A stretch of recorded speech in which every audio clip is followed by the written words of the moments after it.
Marianne Williamson is going to take your calls for the hour. But right now, Congressman Mark Pocan is with us. It's Middays with Mark on the Thom Hartmann Program. Congressman Pocan will be taking your calls for the hour at 202-808-9925. He is the co-chair of the Congressional Progressive Caucus. He represents the 2nd District of Wisconsin in the U.S. House of Representatives. His website is pocan.house.gov, and you can tweet him at Rep. Mark Pocan. Congressman, welcome back. Thanks, Tom. Glad to be here. So, just another quiet day in D.C.? Yeah, sleepy week. Oh, man. Don't you wish? Yeah. They used to be before you had this guy in the White House. Yeah. But I'm actually quite concerned about some of the stuff that's going on. The president talking about civil war. Franklin Graham has now echoed that. We've heard from the Oath Keepers now. This is this armed group. Started out as a sheriff's group, but it's kind of metastasized.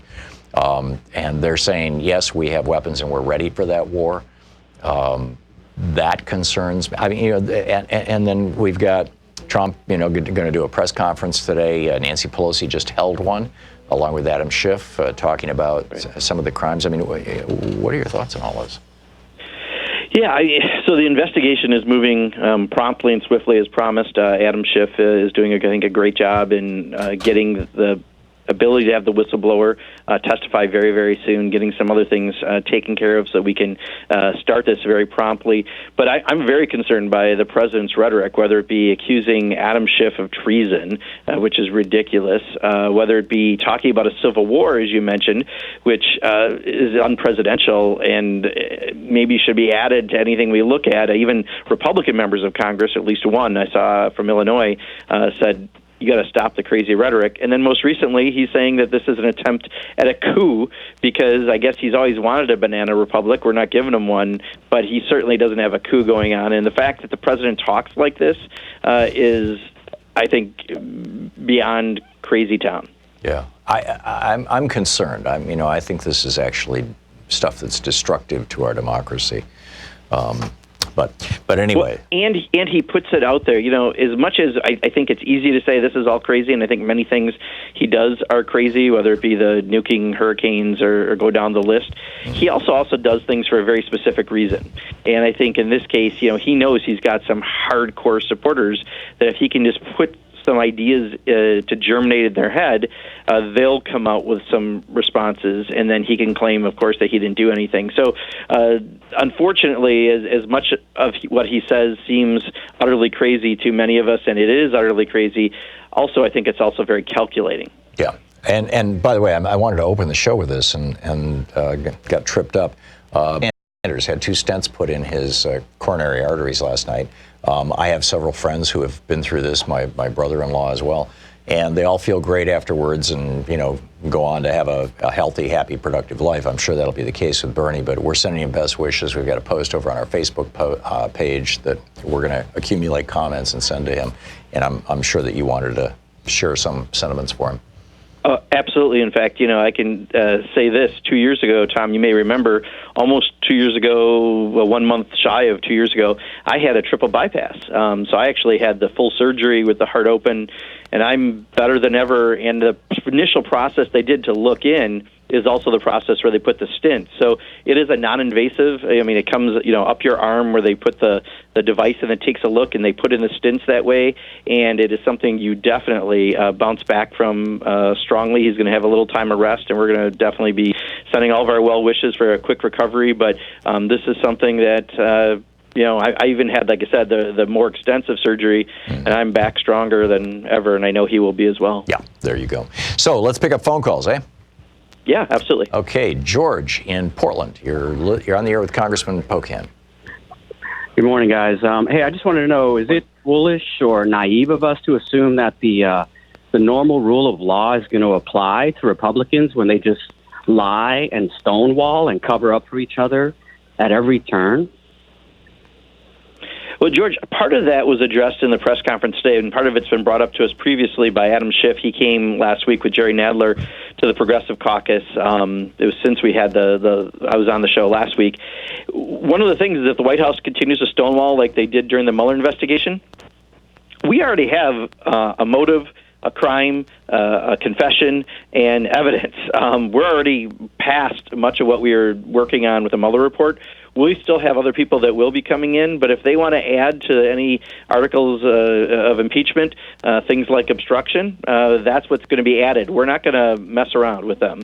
We'll get the information. We're going to be able to move forward no matter what, and I think the American public, fool me once, shame on you. Fool me twice, shame on me. We know that he claimed he did nothing with another government in Russia, and yet all he's done in his entire presidency is try to say Russia did nothing. And this call is another government, foreign government, he's trying to have interfere in our elections. It just doesn't pass the smell test. That's why the public opinion has been moving so quickly, and we're going to move expeditiously regardless of any obstruction by the White House. Which raises an interesting process question that I had promised people Monday that I would ask you when you came on. Okay. There are multiple crimes that Donald Trump could be impeached for, and things that maybe aren't even crimes but still are, maladministration essentially, or high crimes, misuse of office. If the articles of impeachment that are drawn up have multiple points, like Nixon's did, like Andrew Johnson's did, first part of the question is, do the members of the House and the members of the Senate vote one at a time on each article, or do they vote on the entire package? And then secondly, if they vote on each article, or if they vote on the package for that matter, in terms of getting him actually impeached, is it wiser to have one single article of impeachment that's absolutely everybody agrees on and, nailed it? Or is it better to have a long list of things that just, reminds us all of what an incredibly terrible president this guy has had? What are both the law and the politics of this? Yeah, I think a lot of this is still being figured out. I mean, this is only, the fourth time in history dealing with this at the presidential level. Right. And because of that, we're still having some of these conversations. What's the best way to proceed? I think what I can offer that's probably the best answer is it's going to depend a lot on what comes through the proceeding that the Intelligence Committee is doing, because as they get other information, that may give us some additional direction of what will be included. Other committees that have oversight are still doing their work, but we're keeping the public focus really on what's happening right now in the intelligence community, because that's what people are paying the most attention to. And then at that point, the decision will have to be made what is going to be in the articles of impeachment, should they be at that point decided on, going to the Judiciary Committee, which is another committee then that'll take that up. So I don't know if I have an exact answer on whether they're taken up one at a time or separately, but the other one is still an open question, and that's part of what we're still having conversations about, and will come out of what happens with the Intelligence Committee process. Thank you.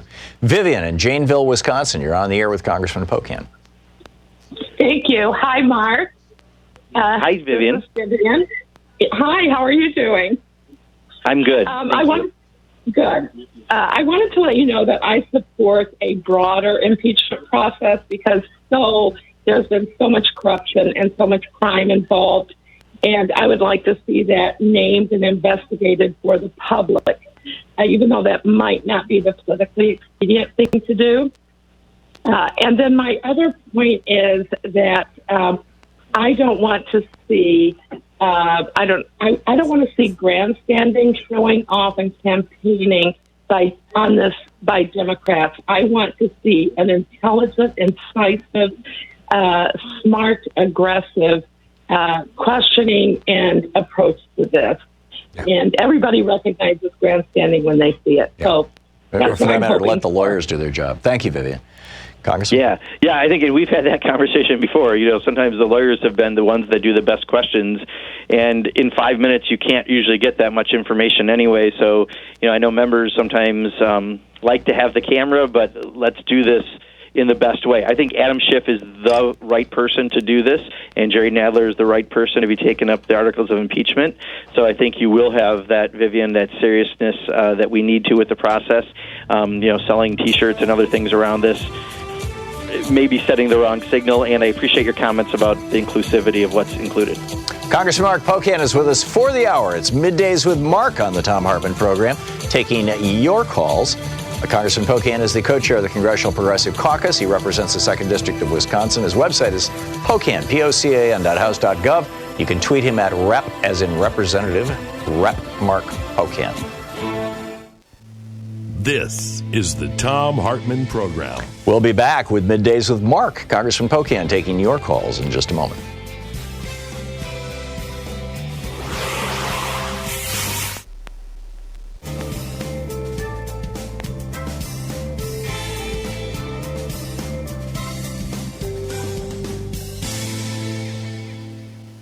And welcome back. Kathy in Hendersonville, North Carolina. You are on the air with Congressman Pocan. Hi, Congressman. How are you today? I'm well, thank you. Good. This all comes down to impeachment, and I'd like to maybe broaden it a little bit. And I'm kind of going to run a couple questions by you.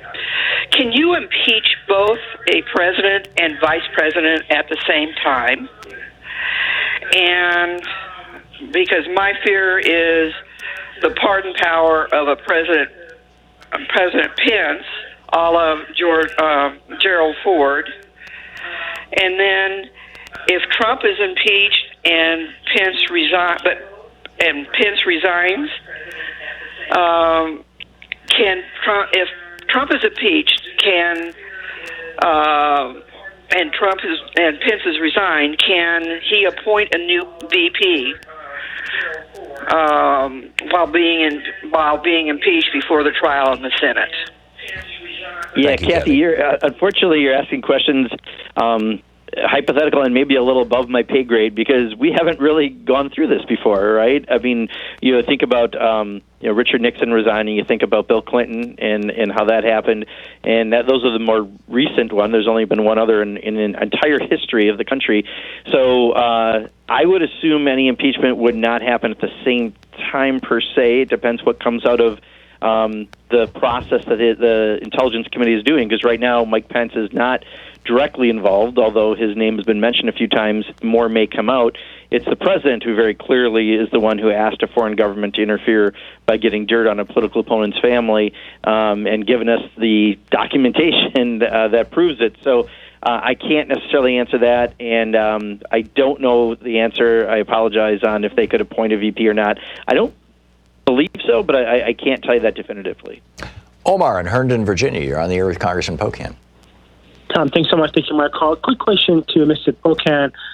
Which of these committees that are investigating the president have the strongest teeth to bring this president down? Because there are several committees investigating. And is the strategy to try to find out to get everybody on this administration or just Trump only? Yeah, I mean, the first one I think I can answer the most clearly, Omar, is we have probably the two best position committees dealing with this right now. Intelligence dealing with what essentially is an intelligence breach, and they're under the strong guidance of Adam Schiff. And Jerry Nadler, who's one of the most brilliant people I serve with in Congress, at the head of Judiciary, where any articles of impeachment would go to. While there are other committees that have pieces of this, and they're all doing their pieces, from his taxes to emoluments and other aspects, although Judiciary is kind of dealing with that as well. Those two committees are the main two that you're going to see, I think, right now with this process, and they are in very good hands. We have 20 seconds to the break. Do you know anything about this Inspector General from the State Department calling together members of these four committees today? Yeah, today we just know there's this all of a sudden very oddly called for a briefing, and I think we'll all know more hopefully by the end of the day. Yeah. This is a surprise. Yeah, it seems like what it would most likely be is he's basically ratting out Pompeo. I mean, not to put it in a negative frame, but do you think it's something like that? He's seen something that he wants to tell Congress about? I truly don't know, although Pompeo clearly, I think, tried to mislead the public by pretending as if he didn't know anything about the whistleblower report. When we find out later he was actually on the call. Yeah, interesting point. We'll be right back. Congressman Mark Pocan taking your calls on Middays with Mark.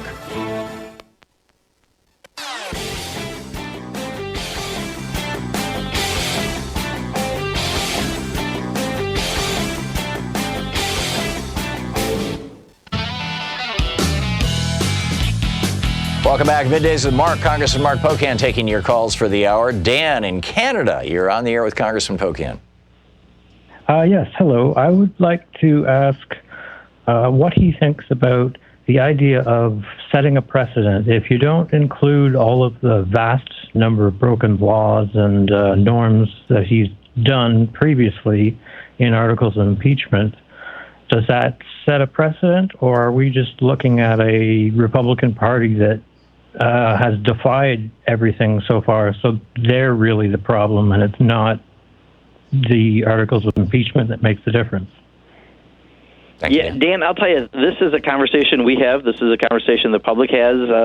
We're all living through this together, right? None of us, I think, expected a president to do all that this president has done and all the new gray areas that he's caused within the law, and then the outright potential violations of the law in his oath of office.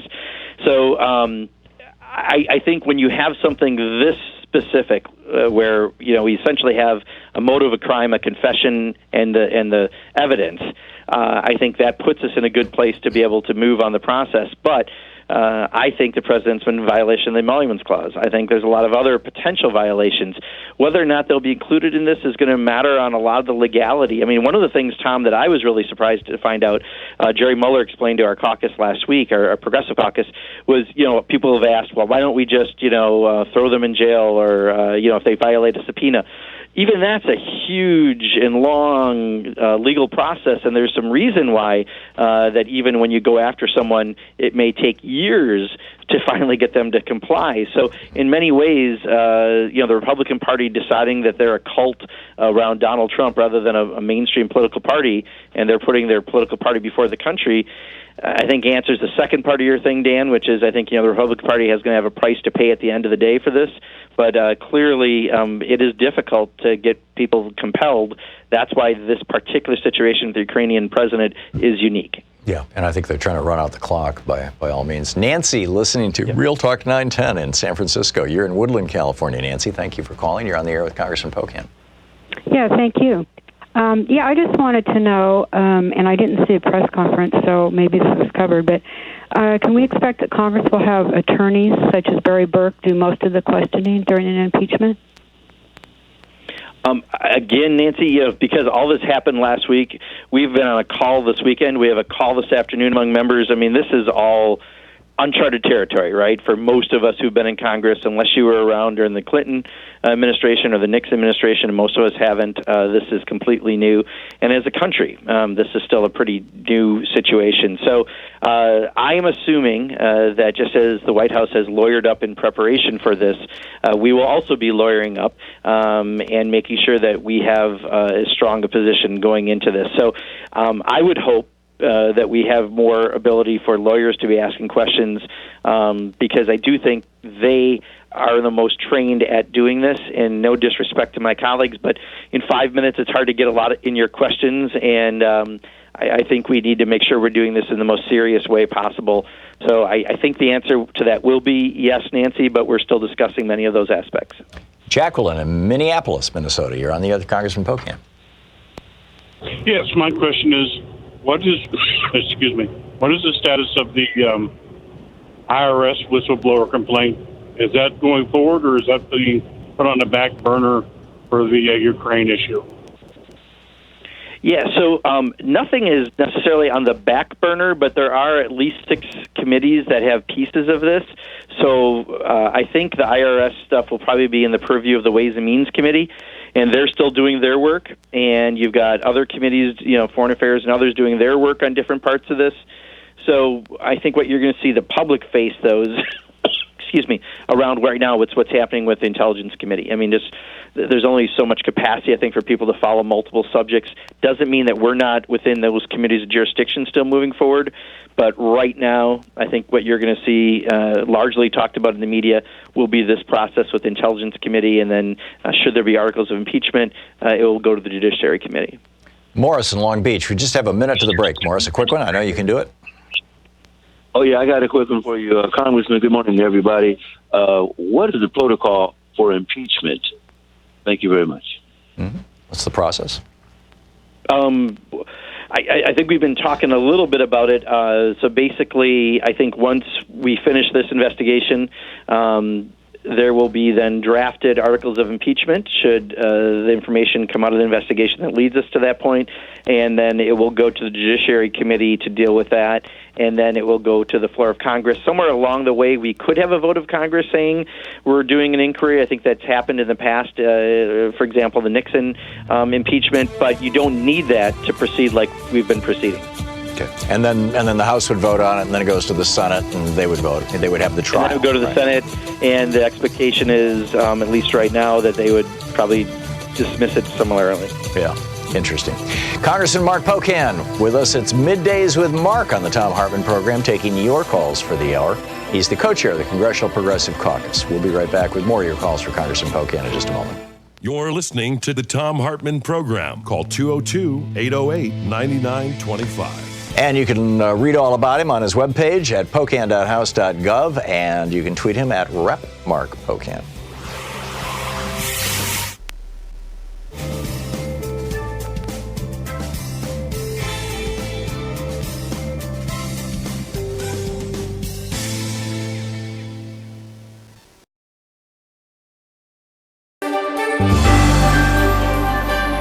Our book today is How to Get Rid of a President by David Preece.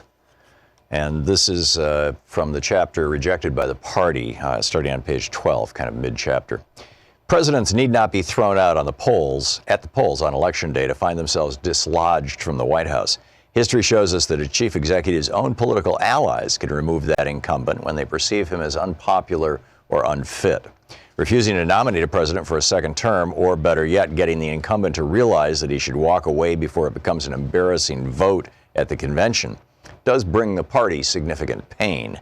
But many politicians have calculated that discarding their own party's toxic president by internal action is better than waiting for the voters to do it. This dynamic remained absent for the first half century or so of American politics. George Washington, who didn't represent any formal party, set a precedent by stepping away from re-election after 2 terms. Successor after successor followed suit, keeping the support of their parties until they left office after 8 years. Jefferson, Madison, Monroe, and Jackson lost the next election, both Adamses and Van Buren, or met the Grim Reaper, Harrison. John Tyler, if only in this one respect, was a trendsetter. He began a 6-president cascade of men who failed to appear on their party's ballot in the general election after their first term. One, Zachary Taylor, literally had no choice. Like Harrison, he died in office. The others, by staying alive through their 4-year terms, could have carried their party's banners again on Election Day. Not one did, as national agonizing over slavery and other tensions within each of the major parties made it difficult for any president to build and sustain a governing coalition. Of those 5 chief executives, only James Polk left with a solid reputation and a ledger of successes. He'd told Democrats upon his nomination in 1844, "I shall enter upon the discharge of the high and solemn duties of the office with the settled purpose of not being a candidate for re-election." And he stayed true to his word. It was just as well, only 3 months after what would have been his second inauguration, he died at the age of 53. The 3 presidents who followed Polk, the forgettable series of Millard Fillmore, Franklin Pierce, and James Buchanan, shared 3 characteristics. First, historians routinely rank them among the nation's worst presidents. Second, and related to that, they took no responsibility for resolving the national moral failure of slavery. And third, no matter how they had attained office, they, like future presidents Chester Arthur and Lyndon Johnson, found themselves spurned by their own parties. The Whigs had learned in 1840 that a celebrity candidate seemed to have an easier route into the White House than a party regular. So in 1848, they nominated General Zachary Taylor, a recent hero of battlefields in the Mexican-American War.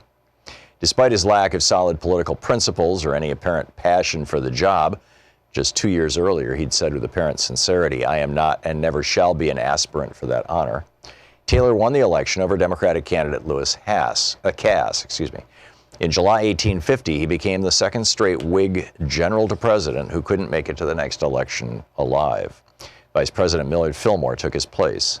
Fillmore had risen to prominence in New York's anti-Mason party dedicated to exposing and opposing Freemason fraternal organizations, but switched allegiance to the Whigs in the 1830s. In the first year and a half of the administration, inter-party rivals had manipulated Taylor better than Fillmore did, leaving him little to do but preside over the Senate and stew over his fate in a useless job. But as president, he was prepared to avenge perceived slights. Ahead of their expected dismissal, all the cabinet members whom Fillard had inherited from Taylor offered their resignations, which were quickly accepted by the new president. He asked them to remain in place for 1 month. They agreed to stay for 1 week. Fillmore would proceed to fire more previous political appointees than any of his successors had. More than half of those at the State Department, for example, had to find new jobs. The biggest development during Fillmore's presidency was the Compromise of 1850. This set of bills admitted California to the Union as a free state, allowed the organization of the Utah and New Mexico territories without reference to slavery, resolved both the Texas state boundary and the Lone Star State's remaining debt, abolished the slave trade in the District of Columbia, and reaffirmed the fugitive slave law that required the returning of slaves escaped across state lines. Fillmore signed each bill, believing this package of measures had fixed what he considered an annoying issue that kept getting in the way of his other priorities. The compromise bills delayed a war between the states, but at a cost. They not only perpetuated slavery, but split the Whigs further apart, as most Northerners refused to abide by the fugitive slave law. Congressional elections in November 1850 increased the Democratic opposition's majorities in both the House and the Senate. The rest of the president's term was so bad that the highlight might have been the start of Commodore Matthew Perry's voyage to Japan to open that country to American trade, even though he didn't arrive until Fillmore left office. Not long after rising to become the chief executive, Fillmore declared he wouldn't run again in the 1852 election. He reiterated that in 1851. But the trappings of presidential power and the pleas of his remaining party faithful convinced him to retract that pledge and make a late entry into the field of candidates. He portrayed his about face as a noble personal sacrifice for the good of the party and the country. And during the spring of that election year, 8 Whig state conventions endorsed him. As delegates gathered for what a leading historian of the era calls the longest, most rancorous, and most debilitating Whig National Convention ever to meet, the first tally had Fillmore in the lead. How to get rid of a president. Want to connect with the show online? You can find the Thom Hartmann Program on Facebook, Twitter, and Instagram.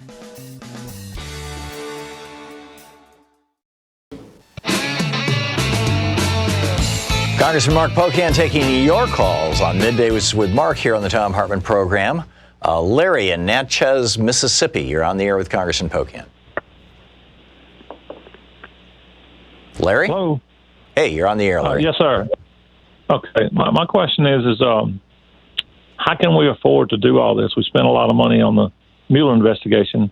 How can we afford to do all these investigations when we need to spend the money on infrastructure and schools and put it back in the country? Congressman, didn't the Mueller investigation recover more money just from Paul Manafort than the entire investigation cost? Yeah, this is probably one of the weakest arguments I think that's out there against doing what we're doing.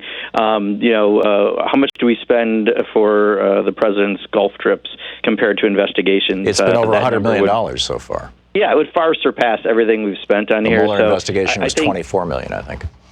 Yeah, and so when the president violates the law, potentially violates the law, we have to do the investigation. It's according to the Constitution, where it's our constitutional oath. So I do think that trumps, no pun intended, his Gulf trips or anything else. And I think that is, at best, a weak red herring that's put out there. And so I don't think it really holds much credibility, Larry. Spence in Clarksburg, West Virginia. You're on the air with Congressman Pocan. I think about the money being spent. How can we afford not to do it, in my opinion? I think that the Democrats aren't following the Constitution. Yes, I feel that the Democrats aren't following the Constitution to the exact, because they should be caging people. They should bring cages up that they put these children in, bring it up to Congress, and jail these people that refuse to come to Congress and get more hard-handed and follow the Constitution all the way. They have the right to jail these people. I'll listen to your response. Thank you. That's inherent contempt. That is a great question, and actually Jerry Nadler did a great job explaining that last week at the Progressive Caucus, because I thought that too. Why aren't we doing more? Why this inherent contempt and other ways we have? Why aren't we really putting some teeth behind this? Well, the reason is there's a legal process. So even when you try to do some of this, there's a bunch of legal hurdles we have to jump before you can put them into the jail before you can even find them, and how you can recover any kind of funds for someone trying to violate this. So there are huge legal obstacles that make it, while yes, we can do these things, it may take years before you could actually jail someone for not giving you the testimony. So that's why I think in this case, we already have the information. We have the motive, the crime, the confession, the evidence. Now we're seeing what else is associated with this, and we're going to be able to move much more swiftly on it. But your question was my question for a long time. Jerry did an excellent job of explaining it last week, and it's just the process is so long to do those things. While we have that right, it's really not practical. Brian in Pontiac, Michigan. You're on the air with Congressman Pocan. Hello. Hey, Brian. You're on the air. Hey, how you doing, Congressman? How you doing, Tom? I love your show, man. Listen, my question is, why is it the Democrats, especially Nancy Pelosi, just being more hardcore strength? We gave you a blue wave. Seriously, we gave you a washout of power to take control of the House. I know you don't have the Senate, but this is ridiculous. This guy has committed so much obstruction of justice just along with what he did to Mueller. And it's clear that the conservative FBI control high level of the FBI won't do anything because they're stuck as much as anybody else. They're like, what do we do? What do we do? I mean, this guy's corrupt. His corruption is beyond belief. I mean, he's 100 times worse than Nixon. And Nixon so Brian, let's let the congressman answer your question. Yeah, so Brian, so first of all, I think, if you followed the Mueller investigation, that gives you a good example why it takes a little longer, right? If they're blocking witnesses from coming, and I just explained there's a long, convoluted legal process to get them, they're trying to run out of clock. In this case, we have an opportunity a little differently. Also, we've been doing this other thing, Brian, called governing, and we've passed something like 260 bills that we've sent to the Senate, of which they've taken up somewhere between 10 and 15% of them. We've passed bills around campaign finance, ethics, and election reform. We've passed bills on paycheck equity so women make the same as men. We've passed a minimum wage increase. We've passed bills on prescription drugs. We've passed the Violence Against Women Act reauthorization. We have done climate change legislation. I go down the list of so many things that we've sent over there that are just being put in the back of a pickup truck and buried in some backyard in Kentucky by Mitch McConnell. But we've done that as well. And then, as you could see from the Mueller investigation, why it's not as easy to just get some of these folks to come, because the legal process. This is a different situation, and we're moving very expeditiously. So I think a lot of the comments out there are just based on not knowing all the facts, and there has been a very aggressive effort to move forward on this. It's just when Donald Trump proclaims his innocence but doesn't let people testify, one, he's violated the smell test, which may be the most important test that's out there, which is why public opinion is moving so quickly against him. But two, we now have that opportunity because we've got more information on this Ukrainian call that we're going to be able to move much quicker, and I hope people like Brian and others will be satisfied and then also look at all that legislation that we've passed, which is why you gave us that majority in the House. Of course, we need that in the Senate and the White House to make those things become a reality. Congressman, any chance you or a member of your staff could email me a list or at least the high points of the list of the legislation that has passed out of the House? Absolutely. I would love to see we'll that. We'll do that and the numbers, because the numbers are what are really compelling. And I have 6 town halls going in every county in my district while I'm home this period. So I just pulled those numbers. It's something like 260 bills that we've sent over. They've only passed about 60 bills in the Senate because all they've been doing is approving conservative judges. Right. But they're literally sitting on everything we've sent over, and it's some really major stuff. Yeah, I'd love to write an op-ed about this and get it, widely circulated. Mary in Las Vegas, you're on the air with Congressman Pocan. Good morning, gentlemen. Did the Judiciary Committee request the evidence and the unredacted Mueller report? Because there's probably more than just Ukraine involved here, and there's like 5 on-point obstruction of justice in the Mueller report that maybe they could attach to the current situation that we're in. And one other concern, I heard that Cyrus Vance is joining in on some federal lawsuit. Is that mean that William Barr is killing the investigations in the Southern District of New York? Thank you. To the second one, I don't know the answer. To the first, yes, we have requested the unredacted copies, and I think this is the point I really want to make, and I think it's important for listeners to keep this in mind. The whole Mueller report was about Russian involvement in our elections. The whole call, while it was to get political dirt with the Ukrainian president on Joe Biden's family, it also was this crazy conspiracy theory, this QAnon conspiracy theory about somehow it was actually the Ukraine that interfered with our elections and the Democrats were somehow complicit. And what he's been trying to do his entire presidency, Donald Trump I'm talking about, has been to somehow say that Russia didn't do it, even though everyone, Republican and Democrat in Washington, and everyone in the intelligence community has clearly said that's not the case. And yet Donald Trump has spent his entire presidency trying to clear Russia. I think that message is getting out, and that's, again, why public opinion is moving even faster than we saw during the Nixon period of time, and why, again, the motive is there, the crime is there, the confession, and the evidence, in this case, in the Ukrainian call. But I think through this process, we may see a whole lot more. Already, they're talking about calls with Australian leader, with the United Kingdom leader, go down the list. We're going to get more and more information. But just remember, everything the president's done has been done basically in the name to clear Russia. Andy in Grand Rapids, listening to WPRR. You're on the air with Congressman Pocan. Hey, Congressman. Hey, Tom. Hey, Giuliani keeps saying that, he's not going to go if he's subpoenaed. He's a private citizen. It's time to throw him in the clink. I'm crazy about this.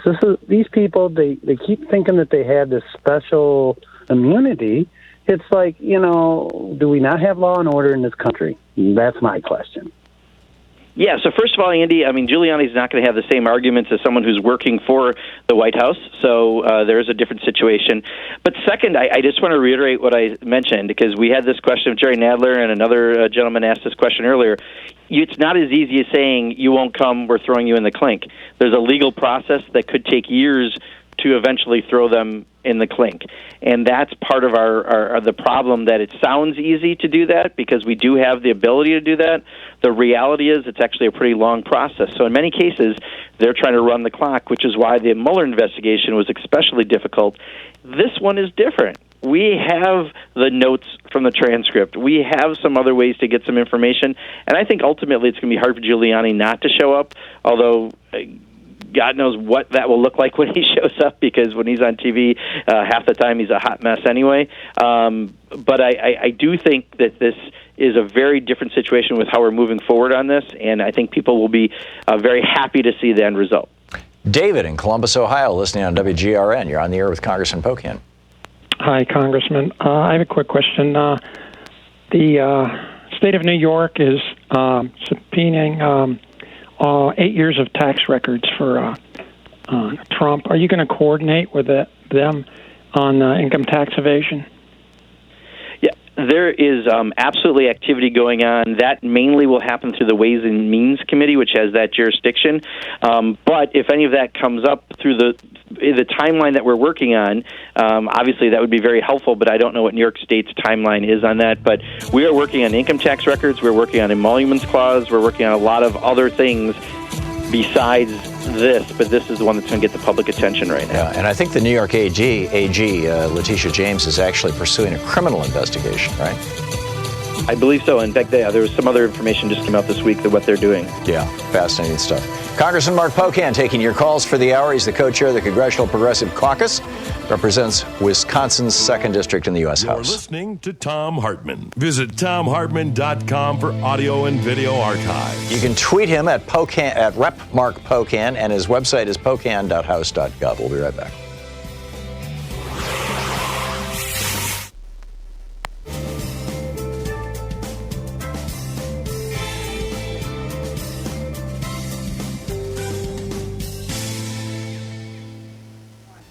And welcome back. Carol in Monessen, Pennsylvania, watching us on Facebook Live. Hey, Carol, you're on the air with Congressman Pocan. Hey, good morning, gentlemen. I have a question. First of all, I want to say that the President of the United States is going, I say that sort of jokingly, is going to be holding a news conference at 2 p.m. today. I just want to let the listeners know that in case they hadn't heard. But my question to you is this. First of all, are you old enough to remember Jean Kirkpatrick? Yes, you are. I'm 55, yes. She was. Oh, really? She was our ambassador to the Okay. United Nations, wasn't she, during... Yes. I kind of was wondering what she would have made of what I heard this morning. Vladimir Putin called, or either called or was on the air in Russia saying, sort of supporting Trump for saying that... Well, I don't think he pressured Zelensky at all. I didn't get that feeling. And my question is, when did that ever happen where Vladimir Putin or any Russian leader ever called or spoke out in support of the President of the United States? And it made me wonder what Jean would say about that. I'll hang up and listen to your answer. Yeah, Kara, and this is my point, is, I truly believe the president has spent most of his presidency trying to provide cover for Russia. And we know from the Mueller report that he had $1 billion to make just in trademarking alone with that country. There's a reason why the president let Saudi Arabia get away with what it gets away with after a journalist was ordered to be killed by its leader, and now we're sending support every time something happens there. It's because Donald Trump can make money in Saudi Arabia. So I think, the fact that the press is asking Vladimir Putin and he's saying that is truly unique.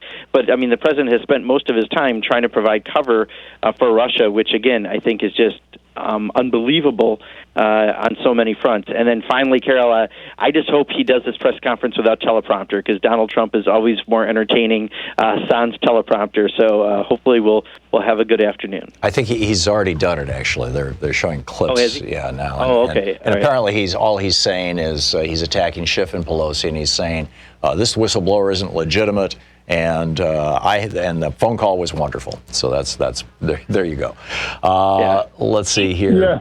Anthony in Berkeley Heights, New Jersey. Anthony, we have just a minute to the break. A quick one for the congressman. I'd like to ask the congressman about Paul Manafort. I believe that Giuliani is the Paul Manafort of 2020, where Paul Manafort installed Trump as a Russian stoolie, and what he's doing to the Ukraine is like really weakening our alliances with NATO and everything else for the interest of Russia. And Giuliani is just a tool. Congressman? Yeah, Anthony, I agree with you. Giuliani these days has been pretty ridiculous, but clearly he's been used by the president, not even paid by the president to do what he's been doing. And I think, when we get him to testify, I think it will be a very interesting testimony to watch.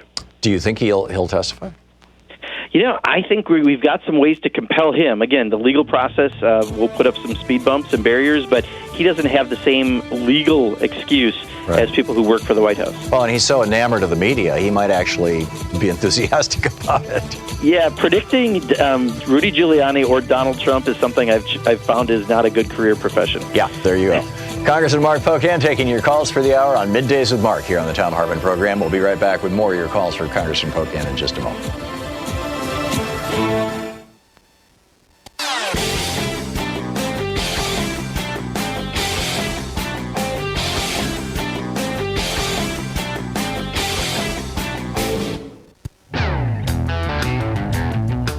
It's Middays with Mark. Congressman Mark Pocan taking your calls for the hour. Quentin in is it LaGrange or LaGrange, Texas? It's LaGrange. LaGrange. Thank you, Quentin. LaGrange, yes. You're on the air. I kind of changed my question up a little bit. It's for the congressman. Mm-hmm. What do you think about Joe Biden's son selling billions, almost $2 billion of materials to to China? I have absolutely no idea what you're talking about, Quentin. So his son was part of an investment group that had investors from China that raised, I think, $1 billion. But it's, that's all I still don't know what the point is. Yeah. I guess I'm a little bit it's let me get a slam in on Joe Biden call. Dave. Gotcha. I've already talked to David in Grand Rapids. Let's see here. Robert in Detroit. You're on the air with Congressman Pocan. Yeah, I just read that a large number of blocks of hotel rooms in Trump properties were purchased by foreign governments, and only few of them were actually used. Will that become part of this? Because it seems like it's directly related to undue influence. And I'd like to see the, president under oath, like President Clinton. Yeah, those were hotel rooms that are being rented, but the Saudis bought the entire 45th floor of Trump Tower, Congressman. Yeah, I do. If it comes out in the particulars of this investigation, potentially, Robert, I know that a lot of committees are looking at different things, and the Emoluments Clause has been something that the Judiciary Committee specifically has been looking up. But again, I think this is a little bit of uncharted territory. One other thing, Tom, if I can, I just followed a couple Twitter comments. I will make sure I get in some greater detail what Jerry Nadler told us about the process, because people want us to jail these people desperately. I understand that. I would love to throw their butts in jail, too. But if we can't do it legally, just saying it doesn't make it happen. And unfortunately, a number of people are responding that way. They just want it to happen, therefore it should happen. And I want to provide, because Jerry did a great job in explaining, because I didn't know either. I'm like, how come we're not being aggressive? So I don't blame people for wanting it, but if it's not possible, then we have to live in reality. Let Donald Trump live in reality, but we got to live in the reality world. Shirley in Gladstone, Michigan. You're on the air with Congressman Pocan. Thank you. Congressman, if Trump should be impeached but not removed from office and defeated in 2020, there's people say that he will not leave office willingly. Is Congress considering this and thinking about what they can do to get him out of office should this occur? I think, we've got people probably looking at every aspect of this. As a Congress, are we looking at it right now? No, because we're not even close to that process. But surely we will be ready for anything that could happen, trust me, because this president has proven anything can happen. And, Tom, there is a press conference at 2 p.m. today. I think they had the president taking some questions from the Oval Office. So he still will be saying more this afternoon. Okay, he'll have a prompter or something. Okay. Yeah, David. I hope not, though, because it's always more entertaining if he doesn't. Yeah, David in Grand Rapids, you're on the air with Congressman Pocan. Good afternoon, Congressman Pocan. I had a question regarding the solar tax credits that they are issuing, at least for this year. It's my understanding I'm actually going to be getting solar power attached to my house, and they were telling me, but at the end of this year, those solar tax credits are going away. Is there anything in Congress right now that they're looking to renew that tax credit? Yes. So first of all, I think they phase out. I don't think it goes away this year. I could be wrong on that. But I think it starts to go down to almost nothing in a couple of years. Was from what we did a few years back, because Republicans don't like that tax credit. But yes, we've had legislation to try to keep that going. I am certain that will be part of what Democrats push for with any tax things that will happen between now and the end of the year. I myself, we have 8.5 kilowatts on my husband and I, our home, and we were able to take advantage of those tax credits as well as some state credits. And with the price of solar being lower and lower, it is a great time for people to do something like this. And we think it's an important incentive to keep that business happening in the United States. Ron in Grand Rapids, Michigan. You're listening to WPRR. You're on the air with Congressman Pocan. Hi, Mark and Tom. With the likelihood that the Senate will not allow the impeachment to proceed to a trial anyway, isn't it crucial for the House to throw the net as widely as possible with charges, especially in view of the fact that Fox so-called News has not informed their vast listenership about any of Trump's crimes, as a continuing evangelical loyalty proves? Isn't this our one chance to circumvent the silencing power of Fox News by conducting a sane and sound congressional investigation in public and allow America to actually hear all these testimonies and evidences, especially in view, again, of the new threats of action by armed violence by Trump supporters? Shouldn't the House throw the whole book at Trump? Yeah, I think that's part of the discussions that are ongoing right now. Specifically, we know we've got the information on this Ukrainian call, right? So that's what's going to proceed through the intelligence community. But what ultimately goes into the articles of impeachment is, I think, still open for conversation, and it will be going to Jerry Nadler's Committee of Judiciary. We have a lot of Progressive Caucus members there. I'm very glad. It's a good group of people. And I hear what you're saying. Other people are putting in input, too, what they're recommending, and I do appreciate that. And I'll make sure I extend that to the caucus. Congressman, we just have 45 seconds to the end of the hour. Your thoughts on where we're at, where we're going, how people can most effectively be active? Is this a time to be calling our members of Congress, for example, or writing them letters or visiting their offices? And if so, what should we be doing? Yeah, this is a period where, again, most House members are going to be home this week and next week. I believe that may be true of the Senate, but I can't speak to the calendar. I just assume with the Jewish holidays of this week and next week, there's probably some time that people are home. People like me are doing town halls, doing one in every county over the next 2 weeks. It's a good chance to get a hold of people, talk to them about the issues, especially around impeachment, try to hold people accountable. And, again, your voice as a constituent, to any elected official, is the most important voice, and use it. It's the best way for us to get this done. That's great. Congressman, thanks so much for dropping by today. Absolutely. Thank you, Tom. We'll see you next week. I look forward to it. Thank you. Congressman Mark Pocan. Pocan.house.gov is his website. You can tweet him at Rep. Mark Pocan. Coming up next, we're going to have, we've extended this invitation to all the Democratic presidential candidates. Well, for that matter, I've extended it to Trump, too. Come on our program for an hour and take calls. Marianne Williamson's going to do it right after this break.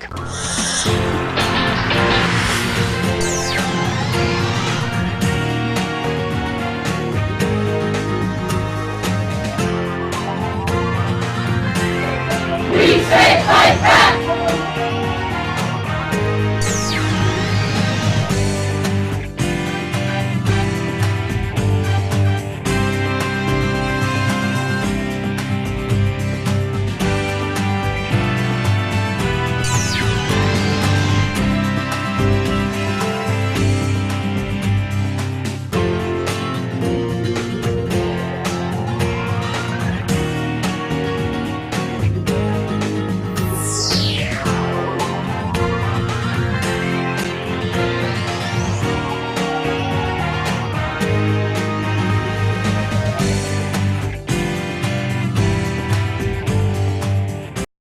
Thom Hartmann here. My new book, The Hidden History of the Supreme Court and the Betrayal of America, has arrived.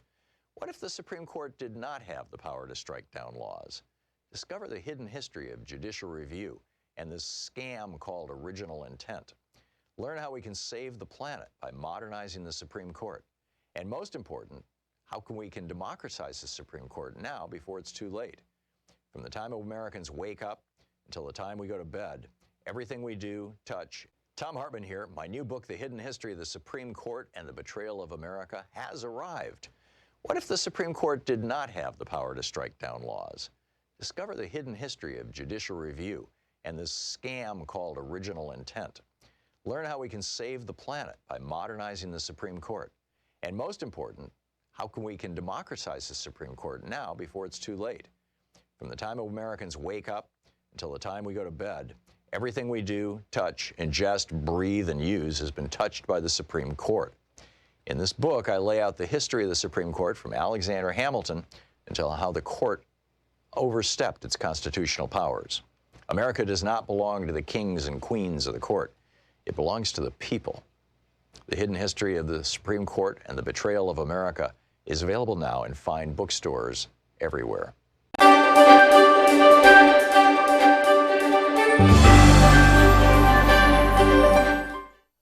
Our book today is Future War, Preparing for the New Global Battlefield by Robert, I believe it's pronounced Latif, L-A-T-I-F-F. This is from the introduction. On a sweltering August day following weeks of heightened tension with Russia over its actions in Ukraine and Syria, and harsh words between the United States and China over actions in the South China Sea, and as workers are preparing to depart the cool of their air-conditioned Manhattan office buildings for the gridlocked highways and subways, several large electric power plants along the East Coast simultaneously experienced dramatic overspeed conditions in their large turbine generators.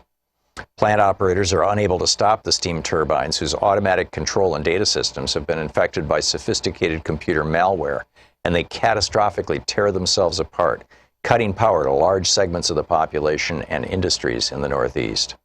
Building systems shut down, hospitals switch to emergency generators, trains stop running, traffic lights cease operating, and Wall Street trading comes to a halt. At the same time, 1,100 miles to the south, a massive rocket sits fueled and ready to launch a critical national security satellite when an explosive-laden private aircraft flies at low altitude into the Cape Canaveral launch pad area and, despite repeated warnings, slams into the pressurized fuel tank and solid rocket motors, creating an enormous conflagration. Half a world away, elite commandos equipped with the latest high-technology equipment but unidentifiable as a national army attack U.S. and allied interests near areas of disputed territory. Thus are fired the opening shots of a new war. These hypothetical events represent a radically different style of conflict fought with new tools and against new and unfamiliar enemies. When most people think of war, they imagine soldiers doing battle with other soldiers, employing tanks, artillery, and other recognizable weapons. However, in this century, war has morphed into something we can scarcely recognize, and future conflicts will be qualitatively and quantitatively unlike those of the past. They will be fought using innovative and unusual weapons, many of which, because the technologies have both civilian and military uses, will be available to far more people who are far less skilled in their employment. The so-called democratization of technology has diminished the monopoly of advanced countries on the tools of war. 21st century armed conflicts often have no battlefield in the traditional sense. The concept of opposing armies clashing in deadly struggle but moderated by international conventions of behavior seems a thing of the past. In 1999, Chinese colonels Kuo Liang and Wang Shuangshui predicted that soldiers would increasingly be computer hackers, financiers, drug smugglers, and agents of private corporations rather than members of a military, and that their weapons would include not only airplanes, cannons, poison gas bombs, and biochemical agents, but also computer viruses, net browsers, and financial derivative tools. Their predictions were prescient. Yesterday's wars were, like World War II, about saving civilized nations from maniacal dictators, or like the conflicts in Vietnam and Korea, devoted to a clash of ideologies in the attempt to limit the spread of one hegemon over another. They were big affairs involving large military forces and enormous violence. Today's wars are more about cultural and religious hatreds, using violence as a means to change the hearts and minds of people, among whom the killing occurs with more frequency. Tomorrow's wars will be different still, fought largely for political dominance with stealth and cunning, targeting innocents and institutions, heavily dependent on information superiority, and employing strange new weapons. While we have a highly motivated and well-trained and equipped armed forces that will adapt, we are not prepared as a nation to react well to the inevitably messy and ambiguous situations these new conflicts and weapons will present. We still have no clear idea of what constitutes an act of war in cyberspace now, nor of how we might respond to such an act. It is not enough for the military to be prepared. Neither the public nor its decision makers have yet fully comprehended the significance of the changes in the types of conflict and the tools with which they will be fought. Without question, there will be circumstances when decision makers will find it necessary, or at least think it necessary, to send soldiers into classic boots-on-the-ground combat situations. We will continue to project force with our powerful aircraft, our munitions, and our aircraft carrier strike groups. When war is fought in foreign lands, it could well be against other high-tech armies. However, war will increasingly be more personal and often fought closer to home. It will not lend itself to the traditional massive displays of U.S. firepower. It will affect individuals directly, not as some distant conflict we read about in newspapers or watch in the movies or on the internet. Americans will be targeted on U.S. soil, often, as we have seen in San Bernardino and Orlando, by homegrown terrorists. This form of war will be messy and complex, and it will not lend itself to easy, quick, soundbite solutions. It may not even be clear for a while who perpetrated the violence against us. Was it state-sponsored or a random act of terror? Will we unleash massive destruction on foreign countries in retaliation for attacks by terrorists residing on our own soil? If so, to what end and with what consequences? There are always consequences, whether they be the death or capture of our own troops, unnecessary civilian casualties, or the incitement of more violence. The book Future War by Robert Latif. Want to connect with the show online? You can find the Thom Hartmann Program on Facebook, Twitter, and Instagram.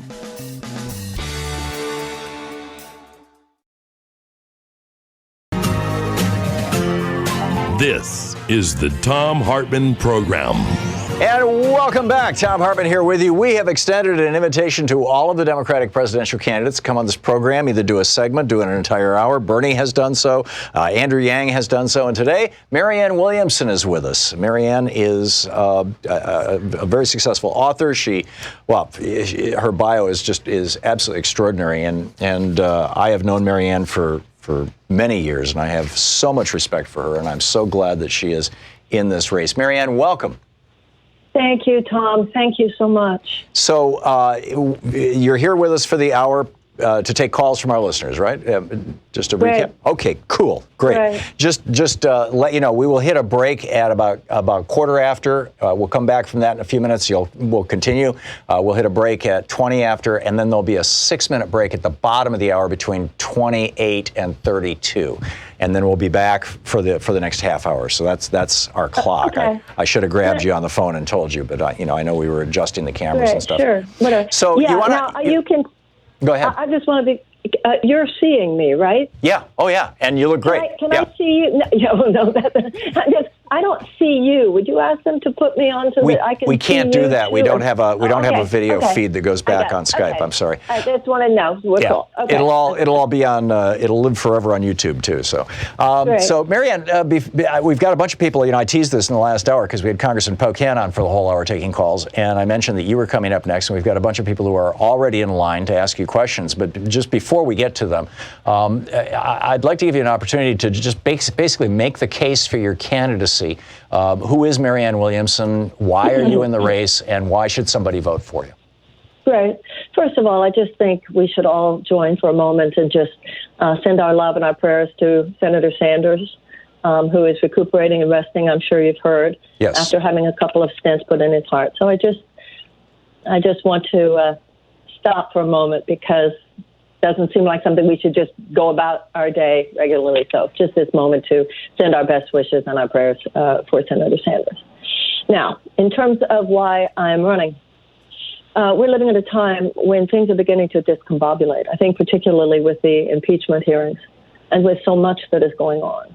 And you can see from the last 2 years that we've been with this president, regular legalistic measures are not adequate to dismantle the assault on democracy that is represented by so much that is going on today. We need a spiritual movement. Martin Luther King said that the desegregation of the American South was the political externalization of the goal of the civil rights movement, but that the ultimate goal was the establishment of the beloved community. And both Dr. King and Gandhi, Dr. King had gone to India and studied the principles of nonviolence and brought them back to the United States for application to the civil rights movement, were very serious about the idea that there is something beyond the externals of political activism that is needed in order to really cause deep social and political transformation. And I believe that. I believe that we are it's kind of like when a car goes into a skid and the temptation is to take control of the wheel, when really you have to allow nature to do some repair work and put you back in line with that which harmonizes. Before I came on, I was listening to what you were saying about the Charles Koch, and David Koch and the Koch industries. And of course, as you say all the time, as you've taught so many of us, that's just one piece of this incredible, chaotic explosion of what are essentially undemocratic forces. So I believe that the American people, and I say the American people because I think it is bigger than the left. It is a consensus. I think, I'm reminded of a line in Martin Luther King that we need a coalition of conscience. I think there are people all over the political spectrum, high-minded conservatives as well as high-minded liberals, who know this has gotten out of hand. We have swerved so far from our democratic principles, so far from our deeper humanitarian principles that it is on the level of moral repair that we will, the kind of correction that we need in this country will unfold organically from the inside out when we address the pillars of a moral politics, which to me have to do with economic justice, very much along the line of the Bernies and the Elizabeths. But also we have to address some deep, deep societal perversions where we must go deep. We have millions of American children living in chronic trauma. We have a humanitarian emergency on our hands. We have millions of American children, everything from 45 million hits of violence and sexual abuse of children that the tech companies talked about in 1 year alone. The fact that millions of American children go to school in classrooms that don't even have the adequate school supplies with which to teach a child to read. And if a child cannot learn to read by the age of 8, then the chances of high school graduation are drastically decreased, and the chances of incarceration are drastically increased. I can go on and on and on about the terrible abuse and the neglect of America's children that is almost inevitable when you have a virulent strain of capitalism for whom neither children nor the elderly are given particular attention because neither can serve that system. We must make a massive realignment of investment in the direction of children, which is why I want a United States Department of Children and Youth to coordinate. This is so much bigger than just education. This has to do with wraparound services, mental health services, mindfulness in the schools, conflict resolution, anti-bullying. It has to do with the fact that 13 million children in the United States are hungry. We have millions of American children who go to school every day and ask if the teacher has something for them to to eat. We have millions of American children who psychologists tell us have a level of PTSD, which is no less severe than the PTSD of a returning veteran from Afghanistan or Iraq. In addition to children being a pillar for me of a moral politics, I think we need a World War II level mass mobilization around climate reversal. Is not going to be enough to just have a world-class environmental scientist at the head of the EPA. It's not going to be enough to just return the EPA to its function as protector of the earth. The situation is so bad, the level of massive social collapse that we could experience in 12 years if we do not have a World War II level mass mobilization to move from a dirty economy to a clean economy, et cetera. This is the level of effort that's going to be needed. The third thing for me, Tom, and I'm sure you've heard me talk about this before, whether you're a country or a person, you can't have the future you want if you're not willing to clean up the past. We must clean up. We must take the next step in serious reconciliation, not only in terms of Black Americans, but also in terms of Native American justice. And that's why I have a plan for actual reparations for slavery. And I'll be glad to talk about that in more detail if you like. And then the last thing, Tom, has to do with our national security agenda. I can't believe that Tulsi Gabbard and I are the only ones who are even talking about it, how our national security agenda is just dominated by short-term profitability for defense contractors at the expense of any serious effort to wage peace on this planet, which is why I want a Department of Peace so that our peace-building agencies are given equal weight and resourcing and funding as our military. So I believe that without it's one thing to say Donald Trump his agenda is immoral. We all know that. But that's kind of not enough. What we have to do is lay down the pillars of an actual moral politics, and I don't think anything less than that will be enough to turn this shit around. That's a great summary of your candidacy, Marianne. Let's pick up some phone calls here. Pam in Chicago, you're on the air with Marianne Williamson. Hi, Tom. I'm very familiar with Marianne Williamson, and particularly your position on reparations, which for me, it's very well researched, enlightening, and thoughtful, and thank you for that. Thank you. Tom, yes. So I wanted to ask, when we talk about health, and so Ms. Williamson, what is your position on how we should implement universal health care? And Tom, if I may, because there are certain candidates who want to have a public option or some version of a private versus Medicare, combination. But the auto workers right now, Tom, who are protesting and on strike, what's being used against them? It's their health care package. We cannot have this, Tom. So I want a Medicare for all system. What is the quickest and best way to implement it? and how can we pay for it? And what is your position, Ms. Williamson, on that? Thank you, Pam. Well, this is an interesting one because what you're suggesting is that because, for instance, and what you said about the striking the GM workers is absolutely true. Their health care is being used against them. I have not been able in my heart to switch all the way over to a complete Medicare for all plan without having a public option first, a public option on top of the Obamacare exchange. I'm certainly no fan of private insurance companies. And Tom, maybe, thank you, Gar, and others, some of my most progressive friends like yourself have explained to me why they think this is a bad idea, that I can't cross that Rubicon in my gut for whatever reason. I feel, if I'm president of the United States, I want to be an agent of change. I just fear that this is such an agent of chaos. That's why right now, I'm still stuck with a public option. But I'm more than glad to hear from you, Tom, and from many of your listeners, the argument that would drag me over. It just seems to me that we can make sure. Well, we'll get there. I just can't get there yet. This is your hour with our listeners here. Marianne Williamson is taking your calls for the hour here on the Thom Hartmann Program. She's running for President of the United States on the Democratic ticket. We'll be right back with more of your calls for her. This is the Thom Hartmann Program. Marianne Williamson taking your calls, and her website is marianne2020.com. And you can tweet her at Mar Williamson.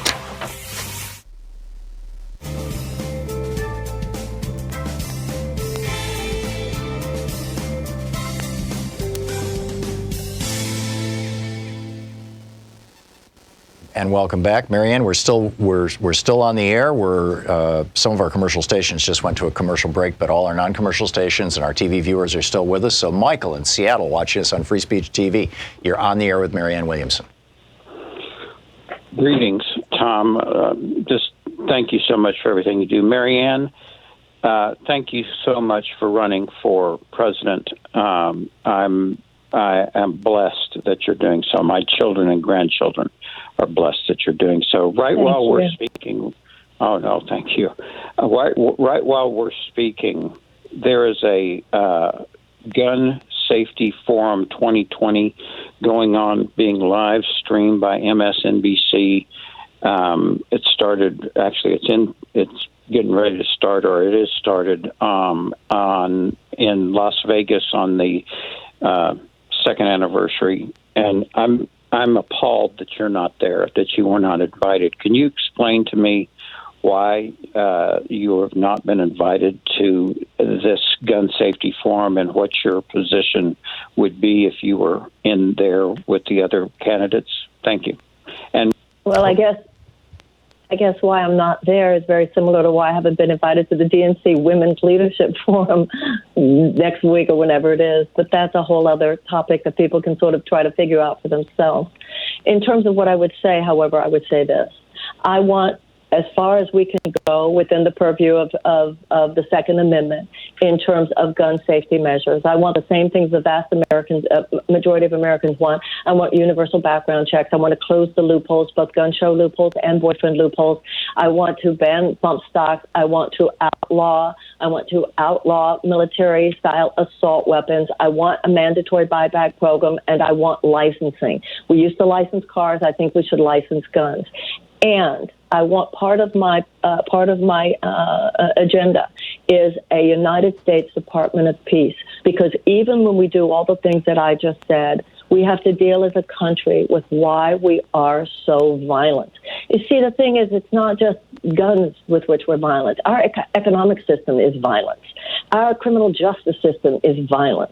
Much of our national security, our foreign relations are violent. What is this about us? And how can we address this? No matter what we do about guns, and like I said, I want to go as far there as we can go within the purview of the Second Amendment. I want to go as far as possible, but still we have to realize that's the level of symptom, and we must also address the level of cause. The United States, the people of the United States must decide whether or not we wish to be a non-violent society. If you don't declare peace, if you don't decide, if you don't have a huge national conversation about deciding that we wish to be non-violent, then some level of violence is always going to be with us. And that's why, as part of my integrative and holistic political approach, I believe that's what I believe. And I guess that's what I would have said if I had been invited to the forum. That this is, otherwise, we're just talking about same old, same old. And I'll tell you something else.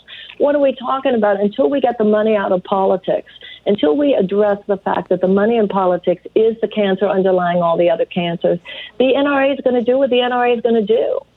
So we have to look at it holistically. And a candidate saying, I'm going to go to Washington and fight the NRA. Obama tried. We see where we are. We need a bigger effort. Marianne Williamson taking your calls for the hour here on the Thom Hartmann Program.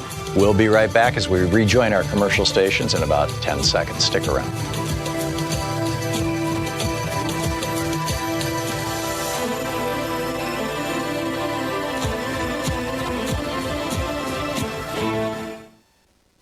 Thom Hartmann here. My new book, The Hidden History of the Supreme Court and the Betrayal of America, has arrived. What if the Supreme Court did not have the power to strike down laws? Discover the hidden history of judicial... And we're back with Williamson. Yeah, pot down the tune track. Thank you. We're back with Marianne Williamson taking your calls for the hour. And David in San Francisco, listening on AM 910. You are on the air with Marianne Williamson. Oh, thanks, Tom and Marianne. I've studied a little bit of ISIS and organized crime, and when you see the rise of extortion and the use of extortion for getting political deeds done, and then you start studying the Trumpistas, your policies about love and reconciliation really ring true for some of the people that are trapped in this. So I'm wondering if you've got a knowledge of, if you've studied the history of extortion and how love can actually help bring about change with these people who are trapped I saw an example in the ISIS issue where I think it was an 8-year-old girl was strapped with a bomb and told to walk into a police station, and they were lucky to catch her alive. And she said that they told her that her parents would be killed if she didn't do it. So, there's no moral fiber to why somebody does one of these bombings. It's simply extortion. And so if you've got any knowledge about how to change these, if a whole county is dominated by like a company store, if a whole county is dominated by corporate structure, and they're able to dominate the political beliefs of everyone living there, how do you break that chain so people can actually have a free life again and vote honestly? Thank you, David. Well, you've obviously discussed very complicated situations, and the problems that face us are multidimensional. There's no one silver bullet that's going to heal any of this. As far as what's happening with the child in Iraq or even the formation of ISIS, if we had never gone into Iraq, then ISIS would never have even formed. That's one of the reasons why I want to put as much attention on actually cultivating peace, on actually the peace-building agencies and the peace-building efforts. It's like you can't just take medicine. We have to cultivate health. You can't just fight wars. You have to cultivate peace. And when you talk about a little 8-year-old girl who's told, strapped, has bullets strapped on her, landmines or bombs strapped on her, and has to go into a police station, you know what I feel? I feel like the people who invaded Iraq, what did you geniuses think was going to happen? What did you geniuses think was going to happen? Oh, right, when Cheney said, they're going to treat us as liberators. You know what? We have to, as Americans, I believe, understand how much American foreign policy has contributed to the chaos in that region. When I was doing the Oprah radio show, there was a woman, I'll never forget this, there was a woman from Iraq that was on my radio show, and she said, before the Americans invaded, we knew we had 3 devils. The devils were Saddam Hussein and his 2 sons. And all we talked about was what we were going to do once we could get rid of the 3 devils. But with your invasion, you have so many devils. What you have created is a situation in which there are so many devils. I don't know how we're ever going to be able to deal with them all. So what I want is public policy, both domestic and international, that helps people thrive. You have to, just like with the body, you have to take allopathic measures and do whatever you can on an external level to eradicate or address symptoms or suppress symptoms. But you also have to start preventative measures. And that's what economic justice is. That's what moral leadership is in international affairs. That's what standing for democracy means, both internationally and with the people you're talking about in our domestic situations who are so dominated. We have squeezed so many people into a small economic container. And what you have is too many people living in chronic economic anxiety, just like you have too many people living in despair in other parts of the world. And we should see large groups of desperate people as a national security risk.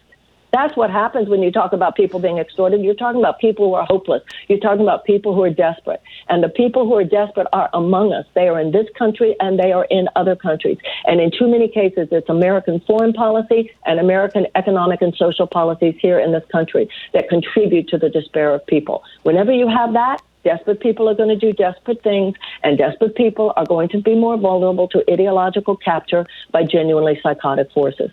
So we have to get back to the roots and actually practice the level of justice and mercy and peace building, both domestically and internationally, that will begin to unravel these things. Marianne Williamson with us for the hour, taking your calls.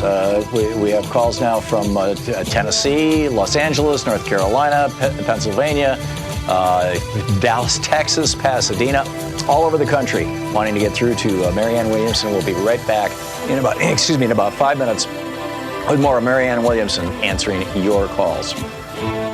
You're listening to the Thom Hartmann Program. Call 202-808-9925. Marianne's website is marianne2020.com, and you can tweet her at MAR Williamson.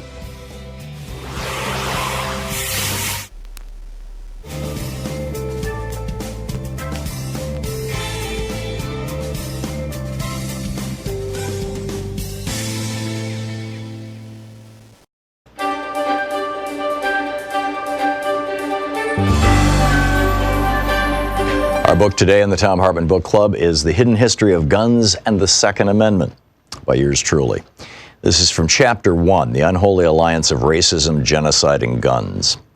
In Isaiah 14:21, the Lord tells Isaiah, "Prepare for his sons a place of slaughter because of the iniquity of their fathers."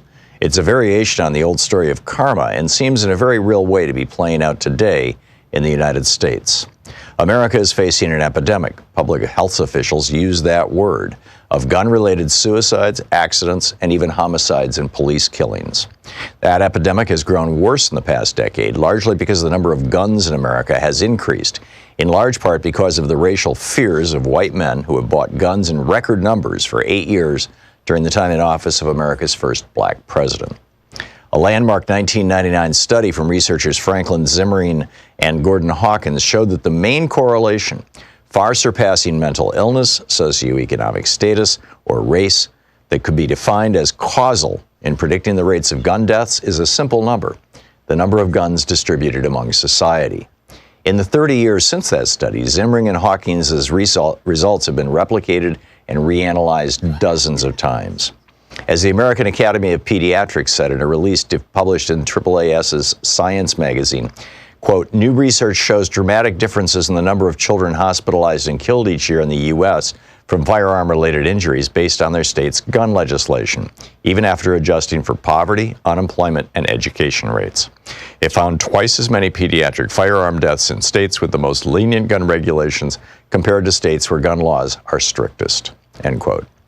They added that this is a critical issue for children, quoting Stephanie Cho, MD, the lead author of the abstract, quote, "Firearm-related injuries are the second leading cause of death among children in the United States. But we found a clear discrepancy in where those deaths happen that corresponds with the strengths of states' firearm legislation. In states with lenient laws, children die at alarmingly greater rates," end quote. And unsurprisingly, America not only has unusually lenient gun laws, but also has more guns in civilian hands than any other country in the world.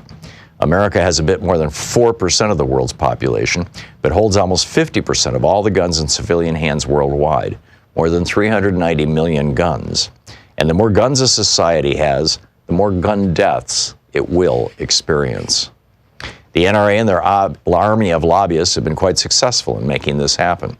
During Obama's presidency, there was a steady and hysterical drumbeat of articles, emails, and political proclamations by so-called pro-gun politicians and think tanks, suggesting that Obama was preparing to take away everyone's guns at any minute.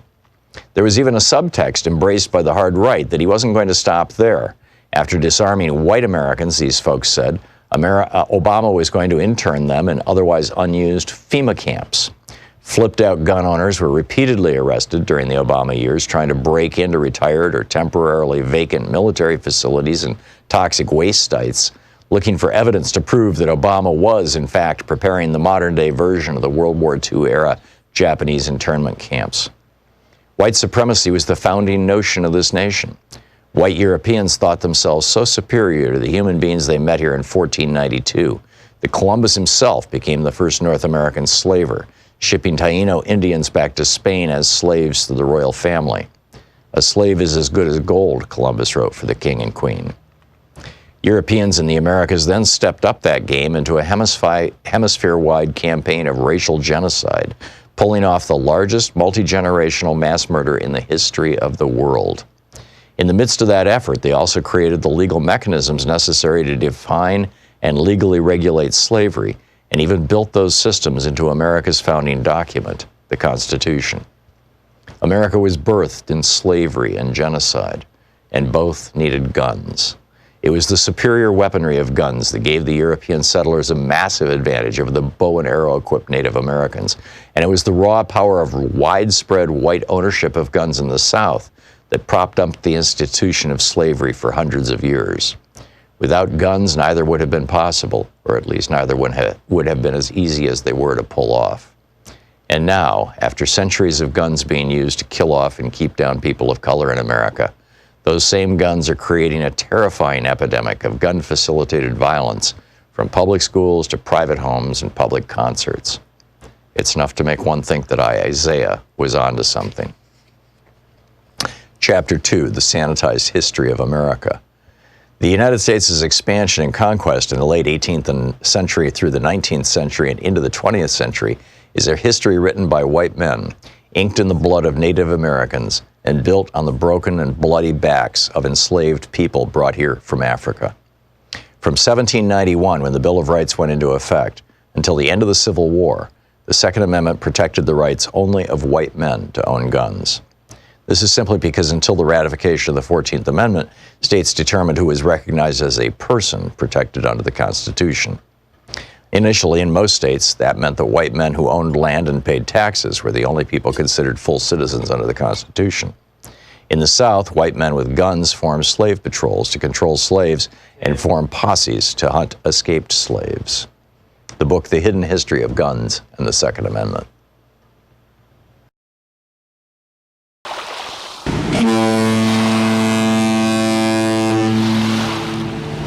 Thom Hartmann Cruise will be sailing in July of 2020. The 7-day Oceania cruise will be going to Bermuda, and I'll be hosting onboard events about the topics of the day. More info at thomhartmann.com or 800-856-1155.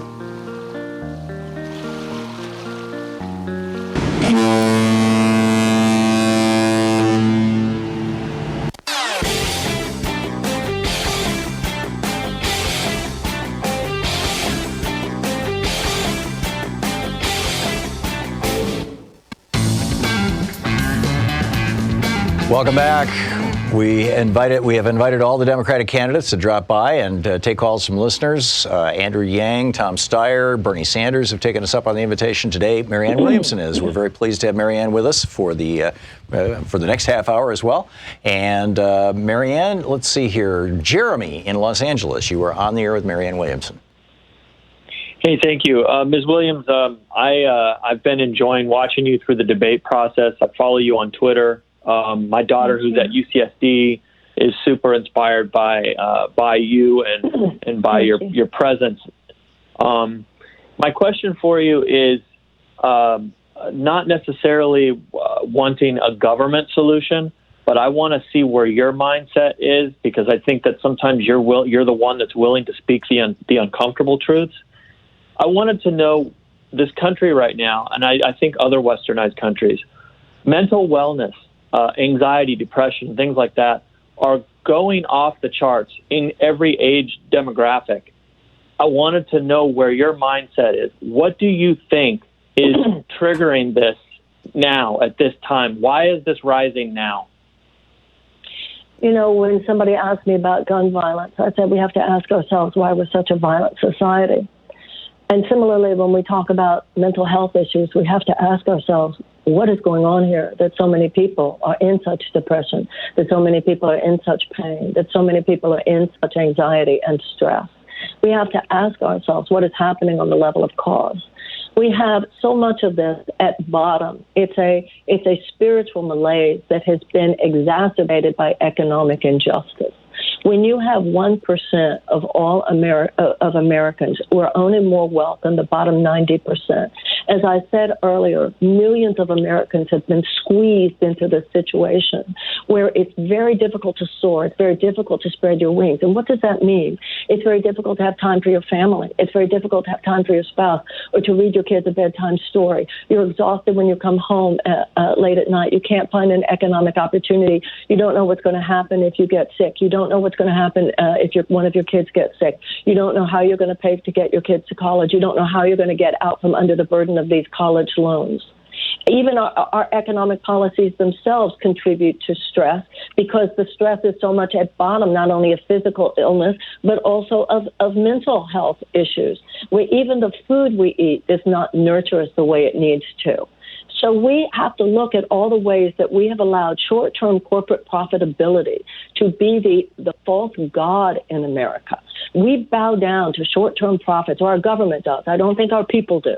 But our government, for all intents and purposes, does more to bow down to short-term profits for health insurance companies and big pharmaceutical companies and chemical companies and gun manufacturers and food companies and oil and gas and defense contractors than it does to bow down to the health and well-being of the American people. And when people are not living, when people are placed in a situation where they're boxed in as much as so many millions of Americans are boxed in, then why are we that surprised? When I was talking about the millions of American children who we know because they live in what's called America's domestic war zones, have millions of American children who have what psychologists tell us is a level of PTSD that is no less severe than the PTSD of our returning veterans from Afghanistan and Iraq. We have elementary school children in this country who are on suicide watch. So we need to have a much bigger conversation than how we're going to treat mental health issues. We have to ask ourselves, what kind of society have we created that so many people are living with that level of pain so great that many people are willing to do, we talked earlier about how desperate people do desperate things. When you look at something like the opioid crisis, and you look at the painkillers that people have taken, we have to ask why tens of thousands of people are in such pain, just taking another breath, just living through another day, that they will even do that which they know in most cases is the most dysfunctional, even pathological and self-destructive thing they can possibly do.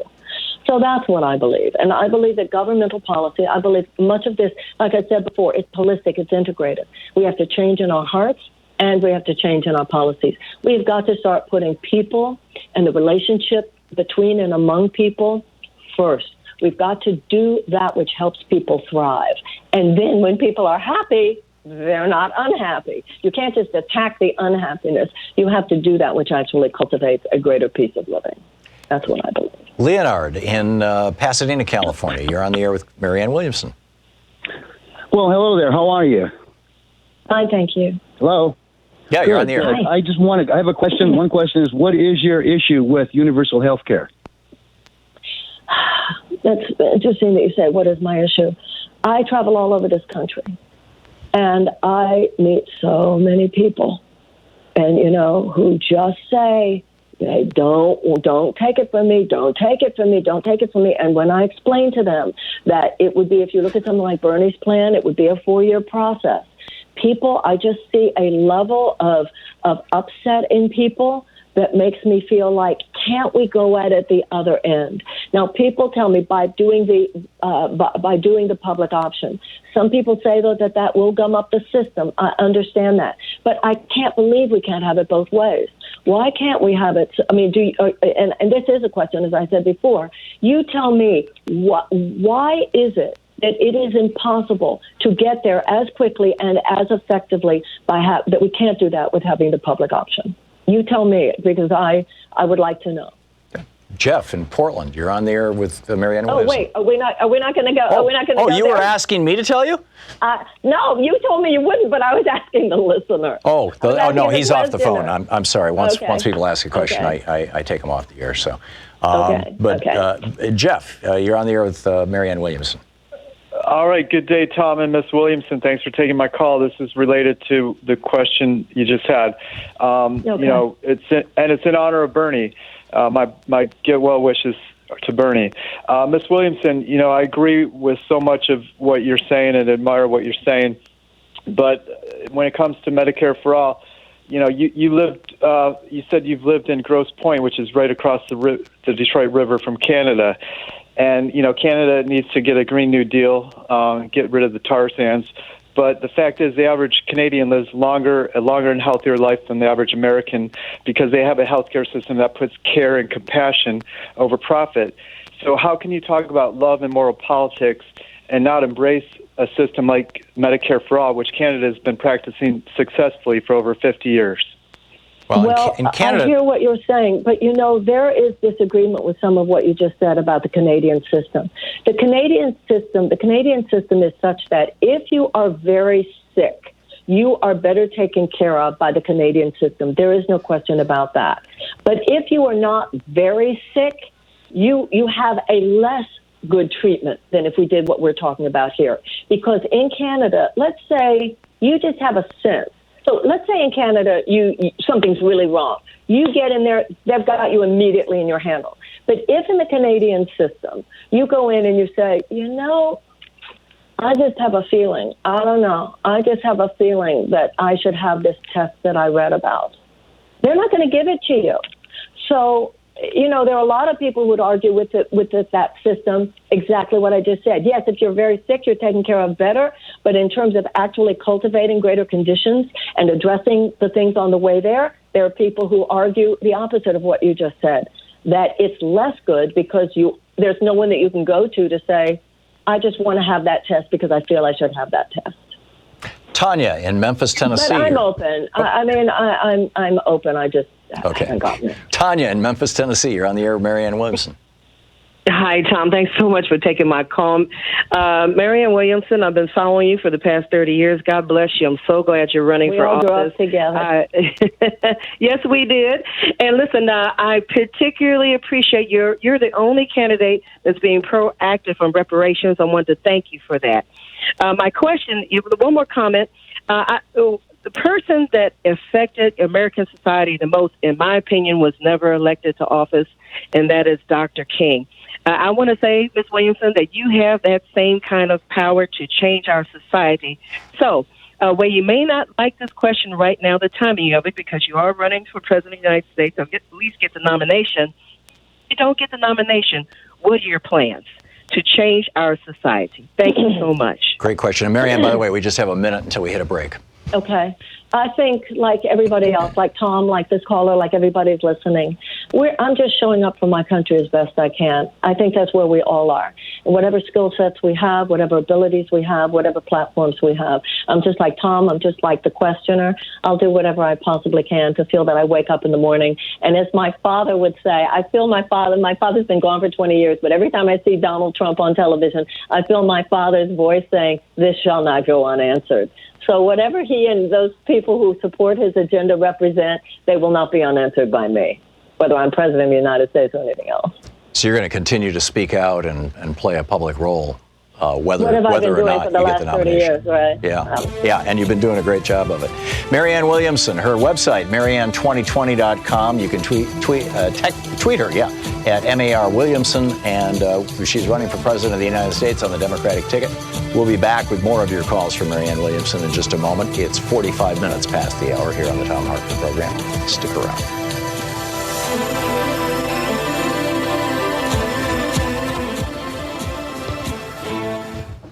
listening to Thom Hartmann. Visit ThomHartmann.com for audio and video archives. Williamson taking your calls. Stick around.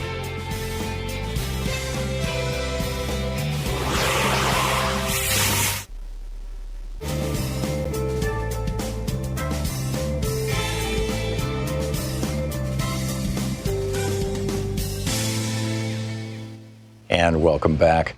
Cheryl in Teaneck, New Jersey. You're on the air with Marianne Williamson. Oh, wow. What a privilege. I've been following you a long time, Marianne, right back from the town hall days in New York City. Actually, I was reading from your book this morning, Everyday Grace. I was actually reading that. My question for you is regarding foreign policy. I'm a member of my Democratic committee, and we heard testimony about the problems in Kashmir and the human rights violations. I was sickened to see Trump last week marching in Texas with Modi. Experts say that Kashmir is on track to be one of the worst holocausts this planet has ever seen. There is a soul sickness throughout the planet. I don't understand how we can still maintain a relationship with a man who literally, Modi has literally based his policy on Hitler. Every Christian, Muslim, people that are LGBTQ, he wants to erase them from his country. What is your, unfortunately, Tulsi Gabbard is a strong supporter of him. What would be your feedback on how we can be associated and not enforce sanctions or just hear about something like this while we're consumed with our problems here in the States? Another Rwanda is happening. Another Darfur is happening. Another Holocaust like in Germany is happening. What are your thoughts?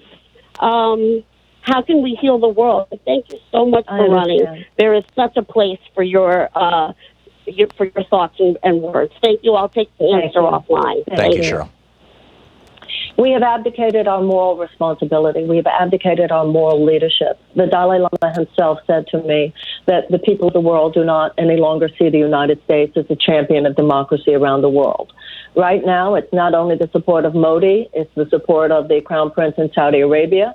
After all, we are, for the sake of a $350 billion arms sale, giving aerial support to a genocidal war by which the Saudi Arabians have caused the starvation of tens of thousands of people in Yemen, including children. So whether it's Erdogan in Turkey, whether it's Putin, whether it's Modi, or whether it is the Crown Prince of Saudi Arabia, this is who our president hangs with. Our president, I'm afraid to say, and sad to say, seems to have no visceral taste for democracy. And so he doesn't have a problem. I mean, it's like, remember when he came back from North Korea and he said, wow, I wish I could control my people like that, or some such thing. I wish my people would do what I wanted like that. So at this point, when we see the president all excited about a man like Modi, despite what is happening in Kashmir, we're at catastrophe fatigue. But I think that this is why what we have to see in terms of what I want to do is I want to preside over a season of repair. And that repair has to begin with moral leadership. And you'd have to add to that Netanyahu, by the way, of course. This is the gang of tough guys, and they represent something very, very, very dark for world peace. But that will certainly change if I'm president, I can tell you that. We'll be back with more of your calls from Marianne Williamson in just a moment. Her website, Marianne2020.com. Her Twitter handle, MAR Williamson. I've got all that right? Right, Marianne? Hello? Yeah, apparently I do. We'll be right back. It's coming up on 10 minutes before the hour.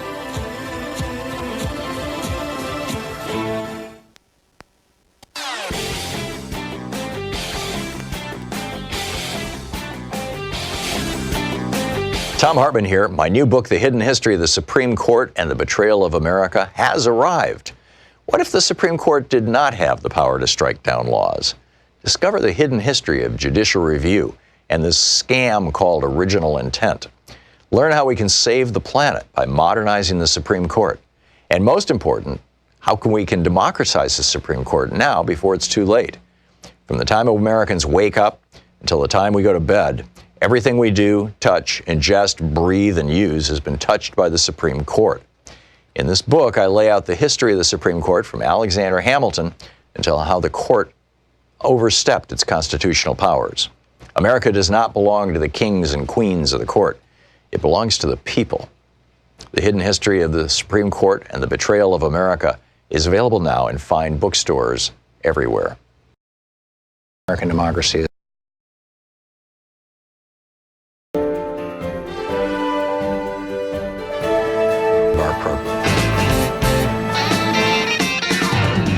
Welcome back. Marianne Williamson taking your calls for the hour here on the Thom Hartmann Program.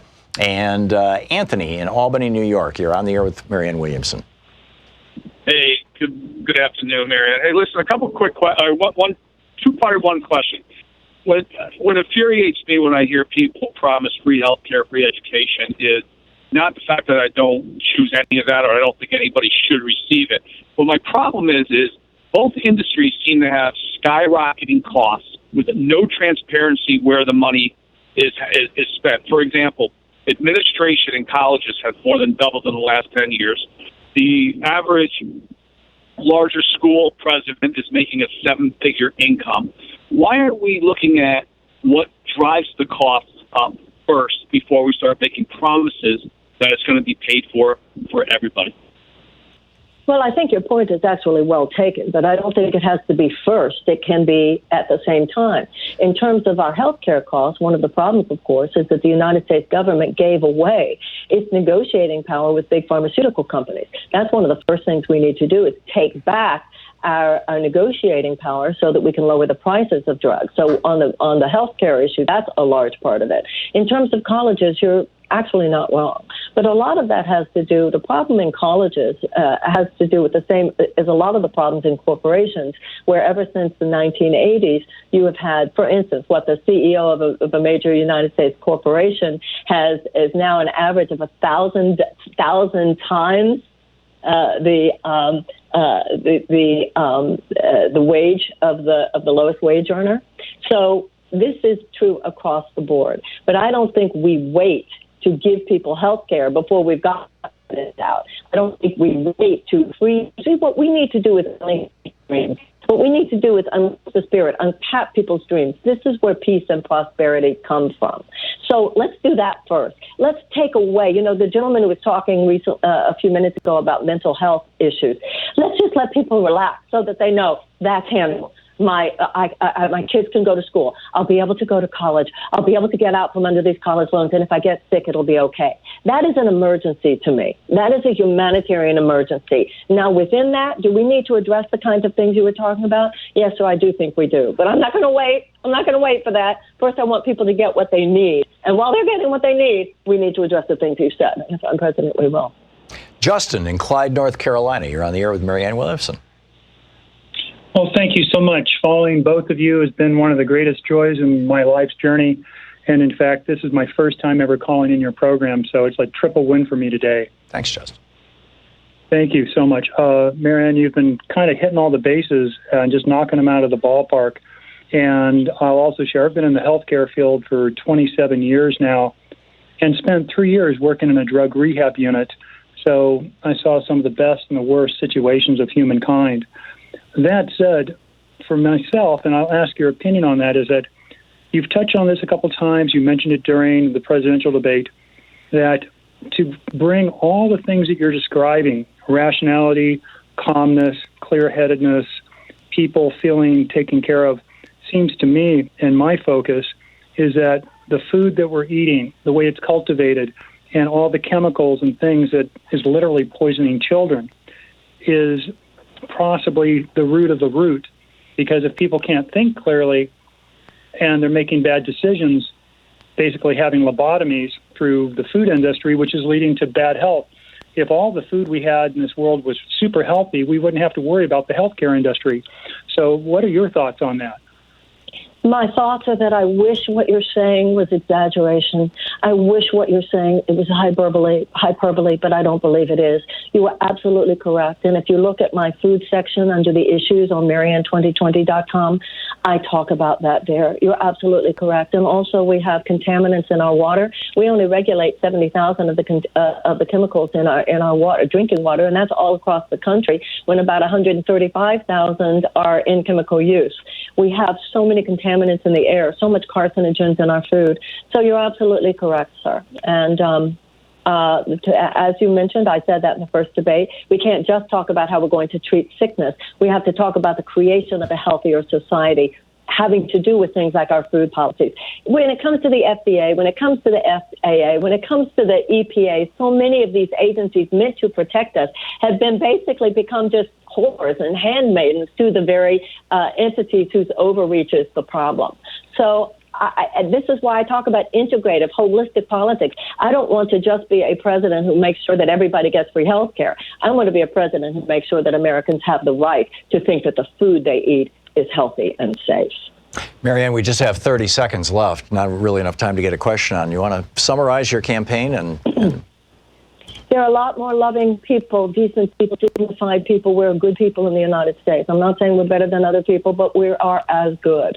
The problem is that some haters hate with conviction in America today.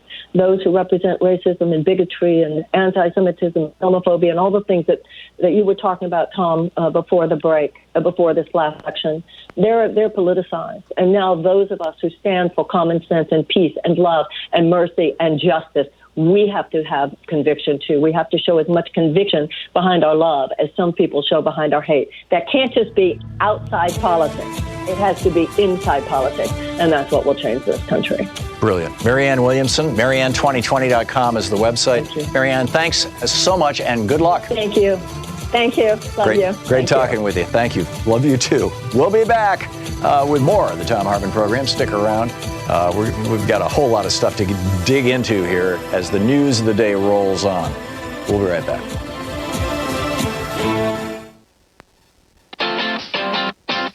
You're listening to Thom Hartmann.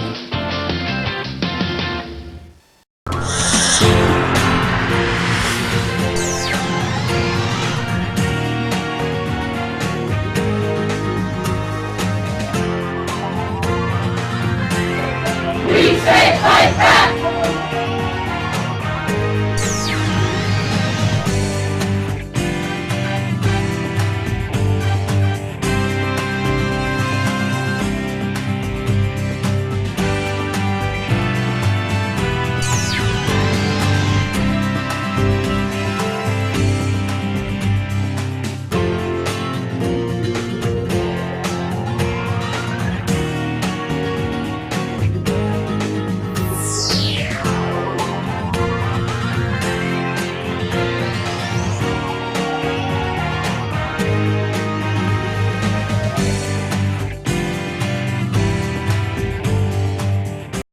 Book on the Thom Hartmann Book Report today, or Book Club today, is Cuban Women Confront the Future. It's an interview with Vilma Espin.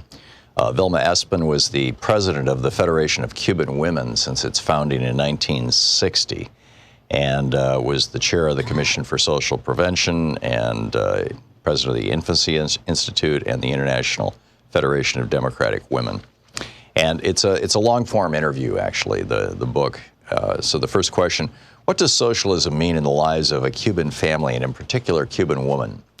Vilma Espin. For the Cuban family, especially the woman, socialism has meant an enormous improvement to the quality of life and personal development. We should remember that until January 1st, 1959, in our country, hunger, poverty, exploitation, repression, and dependence reigned. The revolution opened up new horizons in the economic, political, and social fields, and amongst its key principles is the defense of equal rights for all human beings. The constant struggle to make ends meet disappeared, and with it the antagonism between people competing for the crumbs that could help them escape the tragic destiny that awaited the majority. Thus the family, the basic cell of society, could develop in a rounded way. Our revolution assured all Cubans the chance to exercise each one of their inalienable rights. Each citizen is assured that food prices are reasonable and that education and medical services are free.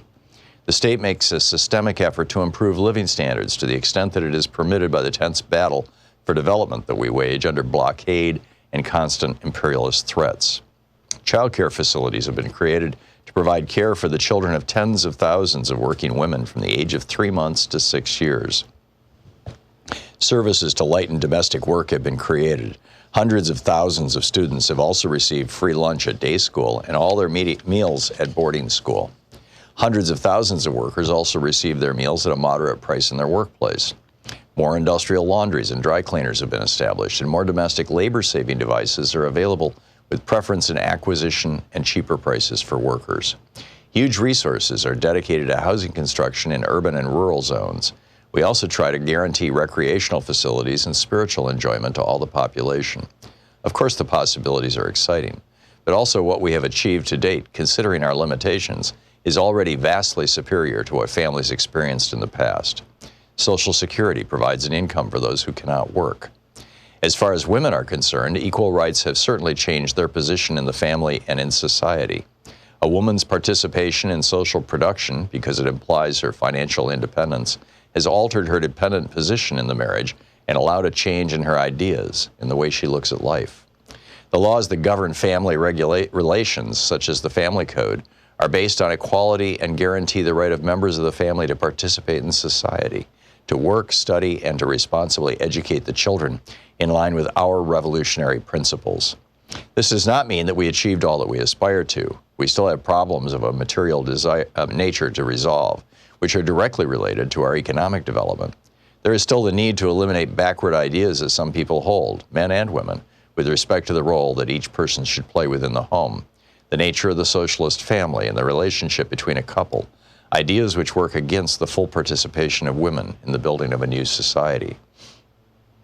Obviously, the economic security guaranteed by both men and women having access to work, free health care, and education, the obvious satisfaction and confidence in oneself that equal opportunity and the chance to fully develop to the extent of one's talents, intelligence, and aptitude offer to each person, the constant motivation and emotional stability that comes from feeling useful, recognized, and dignified as a human being. Everything that socialism has brought to us undoubtedly fulfills the deepest desires of a family, particularly the woman, who until just a quarter century ago was exploited, oppressed, and marginalized in the family and in society. Question: what is the primary concern in Cuba, work or the human being? What place do women occupy within this concern? Velma Espen: in Cuba, a country that is building socialism, the highest aim is human happiness, based on respect for the fundamental human rights of each person. That includes full social equality to education, health care, work, and professional training, with the chance to employ all of one's faculties to take an active role in society and to help develop that society, to create the material and spiritual basis for a full, harmonious life, where the highest qualities of both men and women flourish. To reach those aspirations requires work, talent, dedication, and willingness from everybody. It requires constant scientific and technological innovation to assure economic and social development. Thus, each member of our society, along with the right to work and all the benefits brought by the revolution, has acquired the duty to help create the economic basis necessary for such advantages. The building of a new society and the fulfillment of new aspirations could not possibly be achieved except on the basis of work and the willingness of the whole population. And the people work with enthusiasm because work is the means for creating wealth and goods for all to enjoy. Work that is free from exploitation does require a new dimension, a quality that stimulates and produces satisfaction. To feel that you are useful and are creating your destiny, to project yourselves toward the future through your work, to cultivate the future. In a speech in January 1964, Che Guevara said that when each Cuban viewed work as a vital expression of their human creativity, technology, technique, and inventions would proceed apace, and all would participate with an uncontainable force in building the new society. The book, Cuban Women Confront the Future by Vilma Espen. Thom Hartmann here. My new book, The Hidden History of the Supreme Court and the Betrayal of America, has arrived. What if the Supreme Court did not have the power to strike down laws? Discover the hidden history of judicial review and this scam called original intent. Learn how we can save the planet by modernizing the Supreme Court. And most important, how we can democratize the Supreme Court now before it's too late. From the time Americans wake up until the time we go to bed, everything we do, touch, ingest, breathe, and use has been touched by the Supreme Court. In this book, I lay out the history of the Supreme Court from Alexander Hamilton until how the court overstepped its constitutional powers. America does not belong to the kings and queens of the court. It belongs to the people. The Hidden History of the Supreme Court and the Betrayal of America is available now in fine bookstores everywhere. Want to connect with the show online? You can find the Thom Hartmann Program on Facebook, Twitter, and Instagram.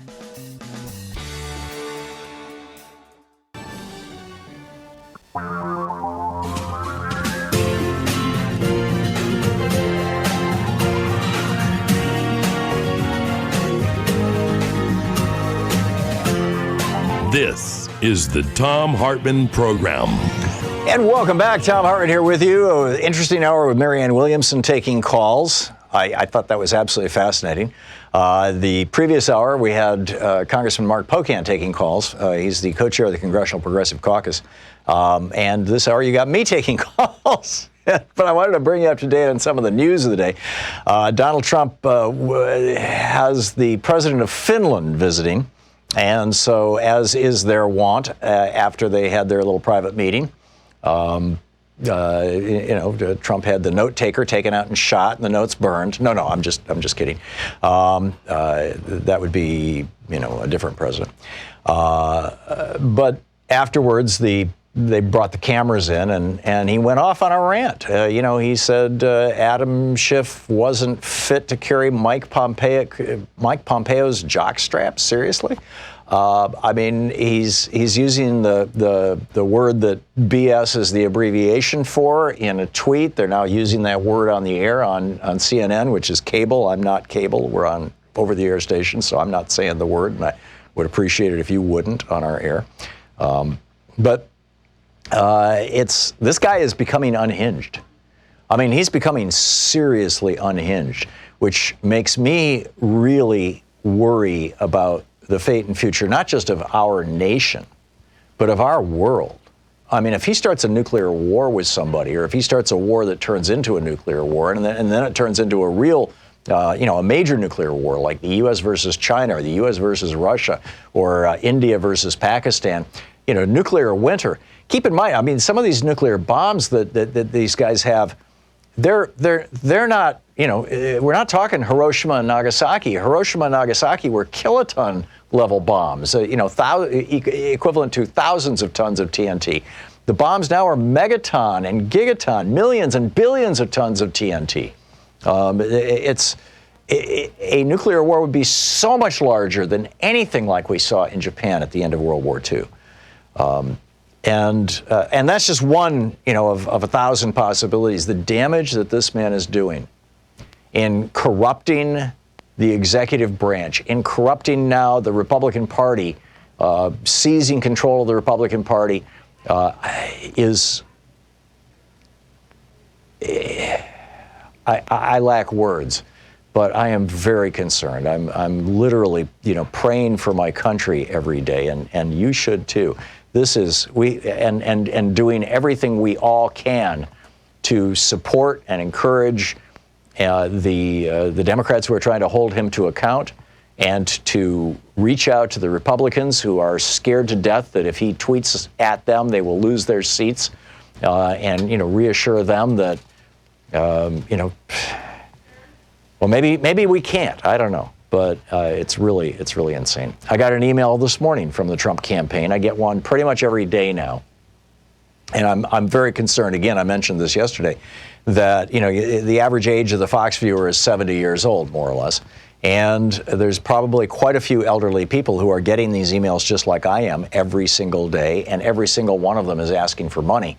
And yeah, there's a federal campaign ceiling. You can't give more than a little over in the neighborhood of $2,500. I don't recall if it's $2,400 or $2,700, but it's in that neighborhood. You can't give to a candidate any more than that. But Trump has shut down the Federal Election Commission, which is the cop that polices that stuff.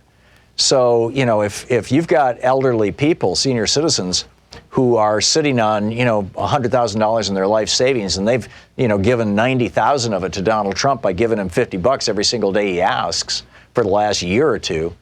I'm telling you, check in with Grandpa and Grandma. I mean, anyhow, I got this email from Trump this morning. It's the certified website of President Donald J. Trump, the official impeachment poll with an official number stamped on it.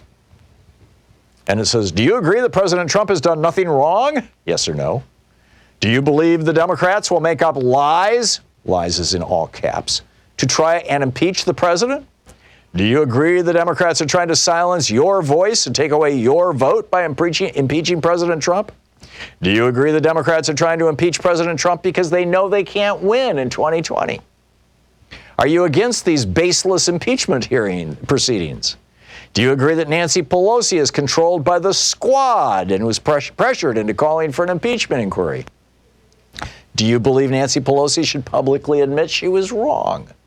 Do you believe that Democrats are working with the fake news media to make up lies about President Trump? Do you believe that Democrats will continue with baseless impeachment proceedings as long as President Trump is in office? Even his surveys are getting unhinged. Meanwhile, there's a new scandal brewing around Donald Trump. We're discovering that there are these huge blocks of hotel rooms that apparently wealthy individuals, lobbyists, in one case a trade association, and in another case an actual foreign government, are renting. They're going to a Trump property and saying, yeah, we'll take 45 rooms for the next 3 days. Here's a check for $50,000 or whatever it might be, right? And nobody ever shows up to occupy the rooms. It's just a way of transferring cash into the pockets of the President of the United States. Saudi Arabia bought the 45th floor of Trump Tower. They own the whole thing. Now, this was before Trump became president, but, and he's bragged about how they pay $40 million, $50 million for a condo. This Ro Khanna, who's, regular on this program, the vice chair of the Congressional Progressive Caucus, is saying, this is bad stuff. This looks like raw bribery. Here's a quote from Congressman Ro Khanna. He said, if true, at a minimum, this suggests there's a culture of corruption that the administration has created. There's a sense that to curry favor, you have to engage in pay to play. That's exactly what the American people hate about Washington. Another Jerry Connolly said, now we're looking at near raw bribery. He's a Democrat from Virginia. That was the risk from day one. Foreign governments and others trying to seek favor because we know Trump pays attention to this.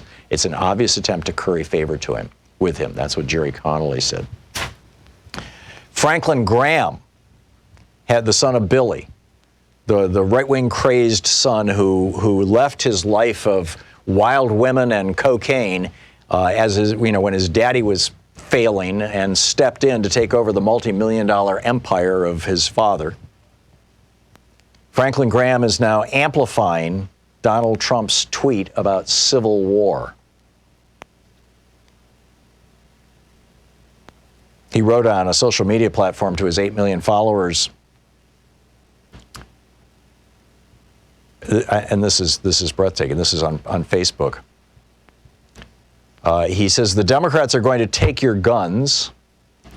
And then he says, well, here's the entire message. He says, the Socialist Democrats' message to the United States of America is, 1, we're going to take your guns, and 2, we're going to impeach your president. And he properly credited Dr. Robert Jeffress as the originator of the Civil War claim, saying the far-right megachurch pastor, quote, had warned on Fox News that this could cause a Civil War-like fracture in this nation from which this country will never heal. I don't know about that, Graham continued, but I can tell you this. This could lead to conflict that nobody wants if they continue down this road. Pray that God would change the hearts of the Democratic leaders in Washington and that they would see the dangerous road that we're on. 7,000 comments to that on Facebook. 8 million followers this guy has. Meanwhile, we're learning that Donald Trump wanted the border, he wanted a moat built along the border that would be stocked with snakes and alligators. And he made this request so many times in the Oval Office of the people around him that they actually went out and got a cost estimate. Honest to God. And then during this reported week of rage, well, here, this is from the Times. Privately, the president had often talked about fortifying a border wall with a water-filled trench stocked with snakes or alligators, prompting aides to seek a cost estimate. He wanted the wall electrified with spikes on the top that would pierce human flesh. After publicly suggesting that soldiers shoot immigrants if they threw rocks, the president backed off when his staff told him that was illegal. But later in a meeting, aides recall, he suggested that they shoot migrants in the legs to slow them down. His staff said that's not allowed either. Sorry. The impeachment news is moving along. Nice summary from Laura Clausen over at Daily Kos. Bill Barr, who Trump repeatedly named in the Ukraine call, a very active player in this, is asking foreign intelligence officials for dirt on the 2016 election. Bill Barr is running around trying to prove this QAnon conspiracy theory that it was actually the Democrats who hacked the Democratic Party and released the information to WikiLeaks to hurt themselves, and that Russia had nothing to do with it. Secretary of State Mike Pompeo is accusing the House Democrats of bullying his employees by asking them to come testify before Congress, saying that they're trying to intimidate witnesses.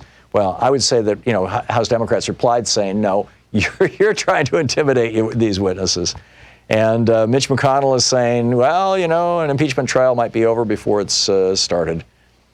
It's just bizarre. John Kennedy, the senator from Louisiana, just proposed legislation in the Senate, that would make it illegal for the vice president to have his kid work in Ukraine.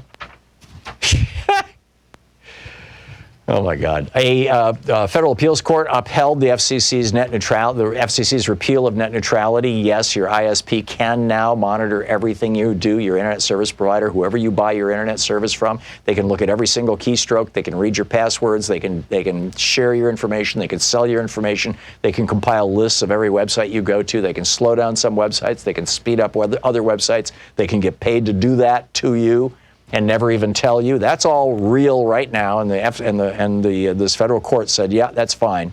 The D.C. Circuit Court of Appeals, the one where Brett Kavanaugh used to sit.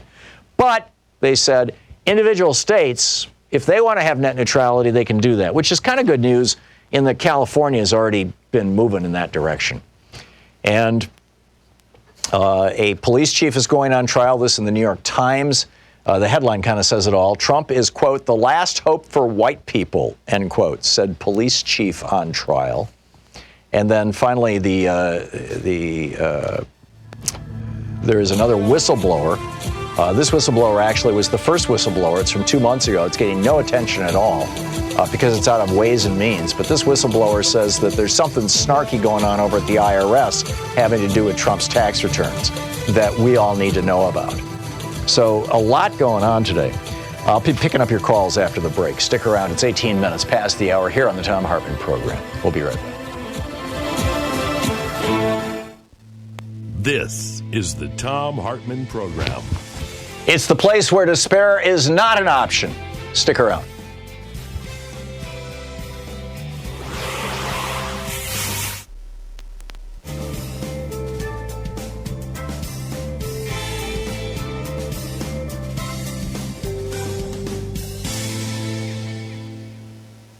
And welcome back.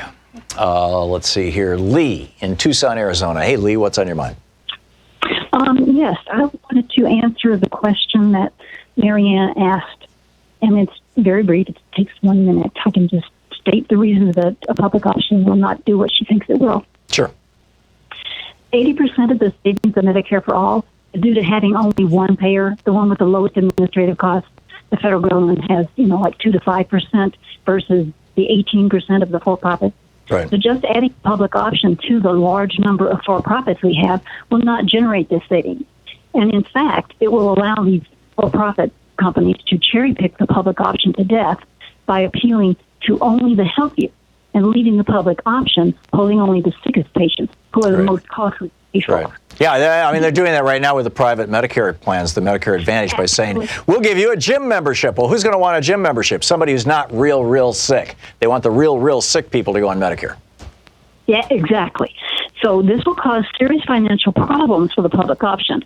And that, along with the failure of the savings that we spoke about to materialize, will be used by the for-profit, who will use then their corporate industry, their corporate media, to blame the public option's failure and the lack of savings on being government-run.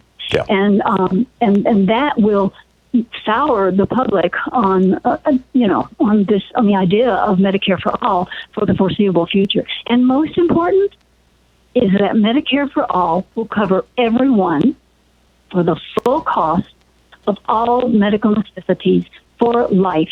A public option will not. Yeah. If I was advising a presidential candidate on how to do this, I would point out that, first of all, the whole point of insurance is everybody's in. If you spread the risk base over as many people as possible, over the largest possible number of people, everybody's in, then you've got the best program and the most. That makes it the cheapest, most efficient. Yes. That's correct, and the most durable, right? The most robust. Sustainable. But I believe that I have this right about Canada. I should, I haven't fact-checked myself because I've been on the air since this issue came up. But I believe that when Canada went to a Medicare for All program, they basically outlawed private health insurance. And that a few years back, they said, okay, we're going to un-outlaw it. If a wealthy person wants to buy a health insurance policy from a for-profit health insurance company that, has private jets to take you to the hospital, that includes flying you overseas to special places or whatever. If somebody wants to buy a private health insurance policy, that's fine. You can do that. You're still enrolled in Medicare. Everybody's enrolled in Medicare. But you can also buy additional policies or supplemental policies. And perhaps even you could pull yourself out of the Medicare for All system. But that would be an opt-out system. What everybody's talking about is an opt-in system. And an opt-in system, in other words, everybody has private health insurance, but if you want, you can take the public option. You can opt into Medicare. The problem there is that the sickest people end up opting in and everybody else opts out. And so I think it just needs to be reversed. Make it automatic. Everybody gets it automatically. Just boom, here's your policy. You've got it. You're in good shape. You don't need to do anything. By the way, if you want to bail on this, fill out these forms and start paying a private insurance company. Anyhow, Lee, thanks a lot for the call. Spot on. And your points were very, very well made. We'll be right back. Stick around.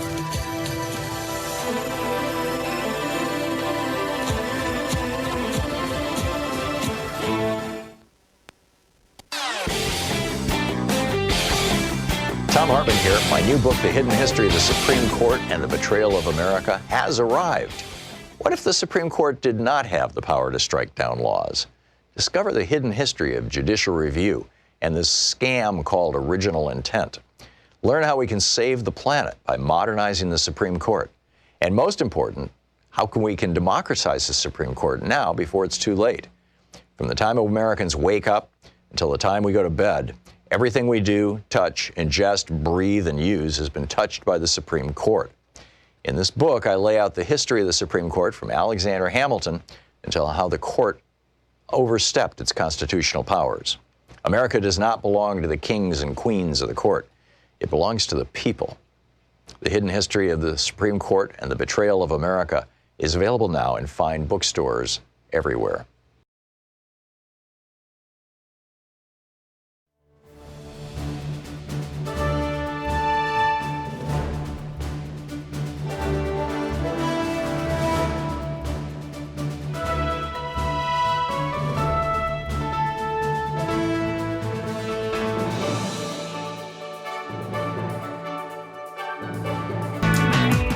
Welcome back. Thom Hartmann here with you, and Mike in driving through Pennsylvania. Hey, Mike, what's up? Oh, good afternoon, Tom. I would have liked to ask Ms. Williams this question. I was pretty impressed with the way she was quick to respond to all the questions. But the Me Too movement, I'm guessing you got to be a supporter. I'm not sure what that means, what you mean by the question, Mike. I think that if anybody is harassed by anybody, that they should have the right to speak up and get justice.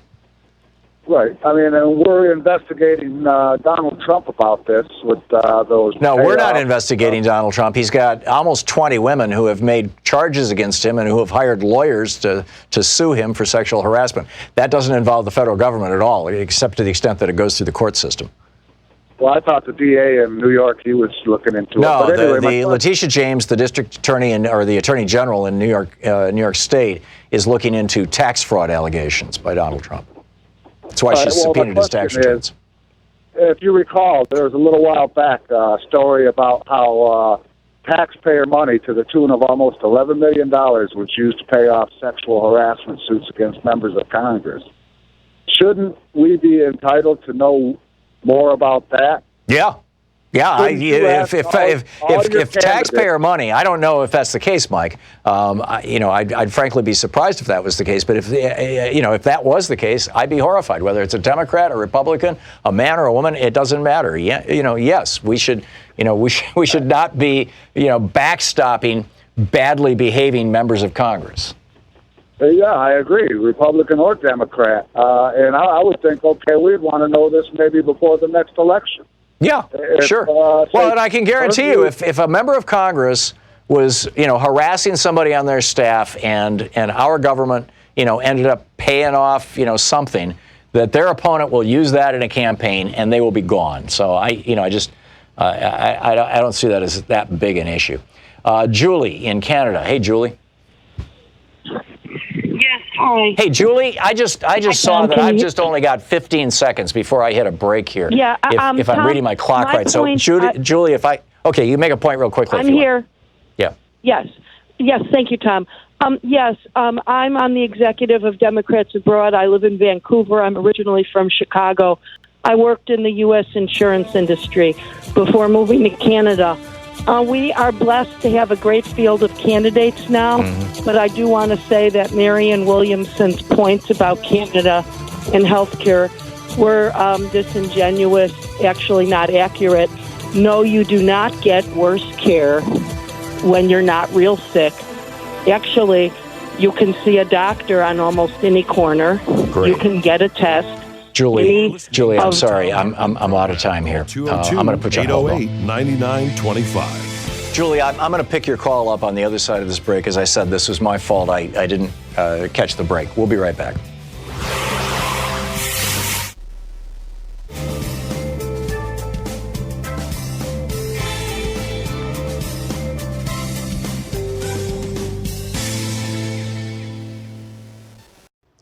Our book today is The Hidden History of the Supreme Court and the Betrayal of America by a guy named Thom Hartmann.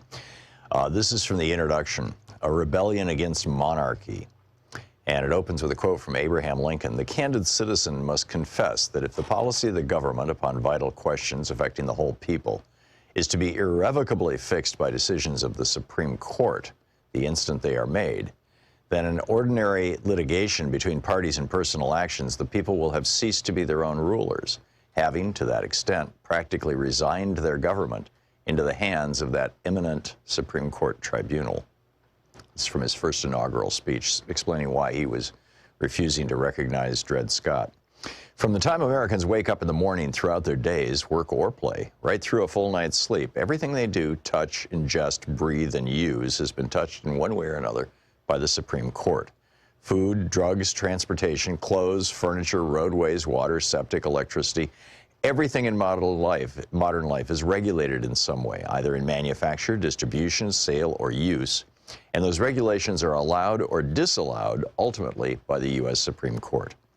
At home and in the workplace, Americans' lives are regulated by the Supreme Court also, whether there can be a minimum wage or unemployment insurance, how much power employers have over labor unions and employees, whether consumers can sue when harmed by products or corporate actions, and how far police and other agencies can go in prosecuting, or sometimes persecuting, individuals or entire groups of people. The court determines and defines the limits of your right to protest and your right to a free press. It has final say in everything from taxation to regulation, from public space to private space, from contraception to marriage. Both directly and indirectly, the court determines how wealth can be earned, accumulated, and disposed of. It decides how far the rich can go in exploiting the poor and working people, and whether working people can fight back. Meanwhile, America has ended up, mostly since around 1980, with one of the most corrupted political systems in the developed world, with billionaires and big corporations literally writing legislation to benefit themselves, from the federal to state to local levels. As Tim Wu wrote for the New York Times in March 2019, quote, about 75% of Americans favor higher taxes for the ultra-wealthy. The idea of a federal law that would guarantee paid maternity leave attracts 67% support. 83% favor strong net neutrality rules for broadband, and more than 60% want stronger privacy laws. 71% think we should be able to buy drugs imported from Canada, and 92% want Medicare to negotiate for lower drug prices, end quote. Yet Congress as a whole has not even once seriously considered any of these things in decades. The reason, quite simply, is literally billions of dollars of politically poisonous cash flowing from corporations and ideologically motivated billionaires into the bloodstream of our body politic. And it wasn't Congress or any president in history who changed laws to make this possible. It was the Supreme Court. Right now, and throughout much of U.S. history, the ideological makeup of the U.S. Supreme Court has had little resemblance to the political makeup of our nation. In 2019, for instance, solid majorities of Americans supported a woman's right to access abortion and birth control, voting rights, a national health care system, well-funded public schools and free education through college, higher taxes on corporations to pay for infrastructure and an expanded social safety net, and regulation of corporate behavior from pollution to banking. These are issues that enjoy majority support from working Americans and American communities, but not from corporate America or America's billionaires. As this book shows in parts 1 and 2, the court has historically almost always sided with the wealthy, the powerful, and the corporate against the poor, the weak, and the individual. In many cases, these decisions have struck down laws passed by Congress and signed by the president, a process called judicial review. This book answers the core questions about the Supreme Court's decisive role in determining the fate of the planet. Why did the framers create the Supreme Court? What is judicial review, and how does it make the Supreme Court what Thomas Jefferson, post-1803, called a despotic branch? How does the history of the U.S. Constitution explain the court's frequent decisions in favor of the wealthy and corporations? When has the court sided with popular opinion, and how have people successfully challenged the court in the past? How did a 20th century coalition of businesses and billionaires seize control of the American government, including the Supreme Court? And why is this now a planetary crisis? Most important, what can Americans do about all this? In the beginning, there were those among the founders and framers of the Constitution who didn't mean for the court to have this much power. Thomas Jefferson was among them. Part 1 of this book dives into the philosophies that guided the men who drafted the Constitution. It also shows how in 1803, the Supreme Court set itself above Congress and the president, with the power to review, strike down, or rewrite laws based on its own lone interpretation of the Constitution. Importantly, the framers of the Constitution gave no consideration to the rights of nature or even of the environment, other than its sheer productive potential to enhance the wealth of the nation. Instead of the environment, when the Constitution was written in the summer and fall of 1787, the new thing in political circles was the idea of property rights for commoners, which had only clearly been articulated outside of the realm of royal prerogatives during the previous few centuries. John Locke wrote in his 1689 Two Treatises of Government that the main purpose of government was to make sure that, quote, no one may take away or damage anything that contributes to the preservation of anyone else's life, liberty, health, limb, or goods. It's The Hidden History of the Supreme Court and the Betrayal of America by Thom Hartmann. Want to connect with the show online? You can find the Thom Hartmann Program on Facebook, Twitter, and Instagram.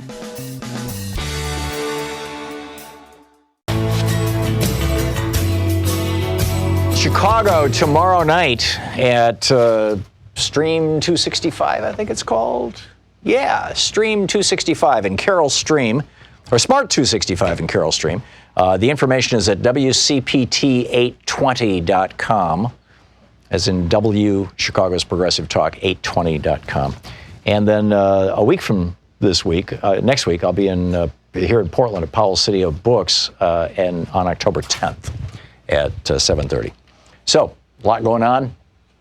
And Julie, I just gave you 30 seconds on the back end of the last call. My apologies.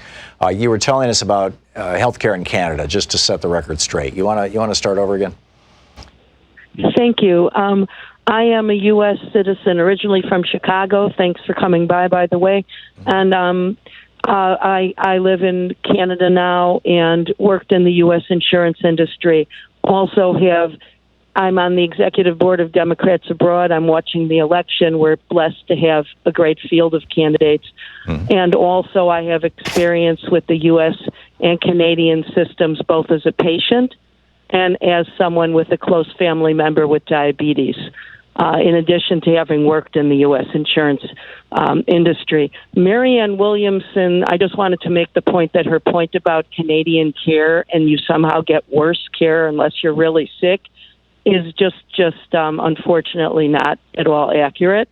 In reality, you can go to any clinic to see a doctor at any time. It is not hard to get tests done. Obviously, there is a gatekeeper mechanism in terms of specialists are referred by a GP, but it's very easy to see a GP in any clinic. And the level of being able to access care actually is very high. I don't think she made that point. Yeah, and every time, typically it would be me debating conservatives. Every time somebody comes on and basically trash talks Canadian healthcare, I get all these calls from Canadians and people living in Canada saying, no, we like it here. Is my recollection correct, Julie, that in the beginning, the Canadian healthcare system, their Medicare for All system, and they call it Medicare in Canada, that their Medicare system covered absolutely everybody, and basically you couldn't buy private health insurance. And then a decade or so ago, they opened that up and they said, if you want to buy private health insurance or even supplemental health insurance, which is something that probably would be more appealing to very, very wealthy people or people who travel internationally a lot. They might want a policy that would cover them in other countries, things like that. That Canada opened that up a little bit? I am not privy to that level, going back historically that far, but what I can say is I know that in the 1990s, a lot of things were covered, such as dental and vision, such as Bernie wants to cover in his plan, in the Canadian healthcare plan. Right. It also covered what's called extended medical, with things like physiotherapy, massage therapy. This was all covered under the main healthcare plan. In the 1990s, there was an attempt of a conservative party coup. They succeeded in getting vision and dental and a lot of extended medical things knocked off, but basic Medicare's remained in place. I see. So what most people do is they will have, through their job, the way that private insurance can still function in a Medicare for All system is exactly what you've talked about so many times on your show, which is they offer services that are not provided by basic Medicare for All and extend on those services, such as extended medical benefits for my husband, who's a teacher, includes dental care, includes long-term disability. So there is a role for private insurance companies in a system with universal health care, but it is not providing basic care. And if you, and you've talked about this many times on your show, are savvy about how risk pools work, there's no math that makes a for-profit basic healthcare system work without denying care. It's just not possible. Yeah. So, but in Canada, it does vary province to province with, whether or not you're paying. We pay in BC a premium called an MSP premium. Mm-hmm. It's very, very, very low for a family, but it's. May I ask how much you're paying, or how much do you think the average family pays for their Medicare every month in Canada? I think ours is around $80-something a month. $80 a month. I would have to ask my husband a little bit about the average cost and exactly what our MSP is. I thought at one point it was $300 for the whole family. But the level of coverage and the access is at least as good or better than anything I had with Blue Cross in the U.S. Great. And it's important for people to know that universal health care, we have a chance to make this happen in the U.S. It won't take away health care from people. You won't lose your private insurance because you just won't have all that extra out-of-pocket spending money so their CEO can have a new yacht. Right. You're going to have everybody will be covered with basic quality health care coverage. Got it. Julie, thank you so much, and thanks for waiting through the break to finish your thought. My apologies for cutting you off. I really appreciate your call. Thank you so much, and keep up the good work. Thank you. I'll do my best. Thanks, Julie. Bass, am I saying your name right in Odessa, Texas? Yes. Yes, you are. You are on the air. You know, again, I'm a U.S. physician, and I just don't appreciate what Ms. Williams said about, if you want to get any test done. I mean, we talk about cost of care. So if I read something on an internet and I just go to the doctor and say, I want this test done, how does that impact our healthcare system? As it is right now, we do not have a system. But to just go willy-nilly and just demand for any test that you want just because you read it, it's not good for healthcare to start with. Right.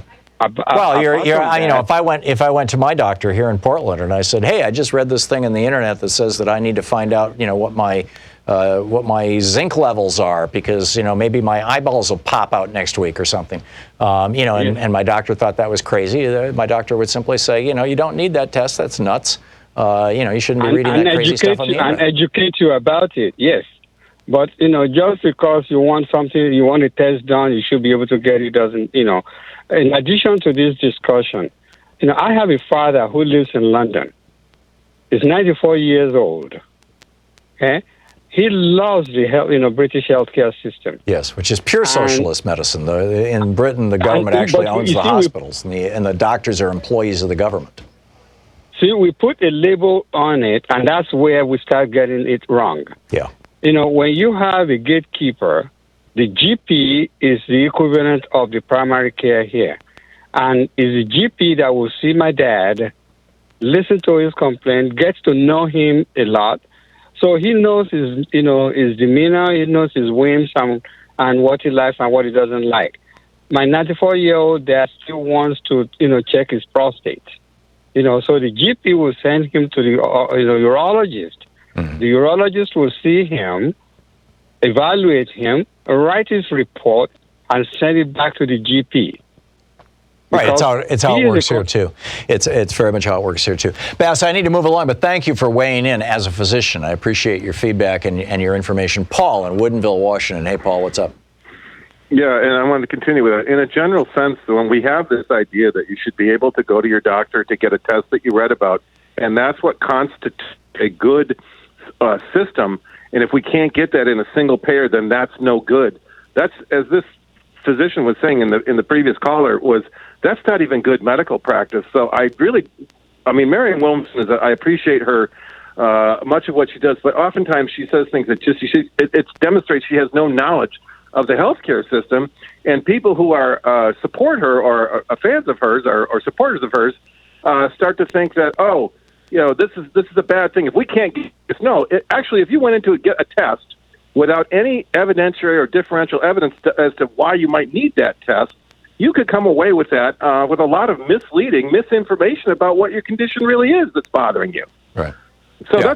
this is why really physicians, whether it's in Canada or in the United States, are going to be the gatekeepers for that kind of stuff, and appropriately should be. They're the ones who went to medical school, right. Not you or me or the internet. Can I tell you, my friend in Canada, CPA, certified public accountant, retired, very comfortable, retired. I don't know if it's about income there, but he said he pays $149 a month. It includes vision. He could have dental for another $25 a month, but he says he doesn't do it. Right, and that $25 a month, that add-on, that would be going through a private health insurance company. It's just like Medigap policies in the United States. So that's what he told me. Yeah, remarkable stuff. Paul, thank you for the call. Good to hear from you. We'll be back always good to fact check things, right? And I know a whole bunch of people want to talk about a whole bunch of other things as well. So we'll continue your calls right after this. It's 44 minutes past the hour here on the Thom Hartmann Program, your media support group for we the people of the United States of America. And we'll be back with the latest of the news of the day. You're listening to Thom Hartmann. Visit thomhartmann.com for audio and video archives. Trump had a complete meltdown, by the way, this morning, both on Twitter and in the White House. It's so sad. It's so scary, actually.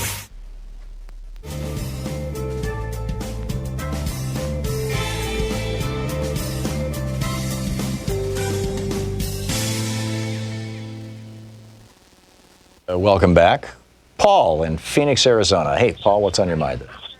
Hi, Tom. Thank you very much. I'm calling in regard to your mention recently of the net neutrality issue coming up again, and how you were somewhat optimistic that the states still had some options there to enforce that.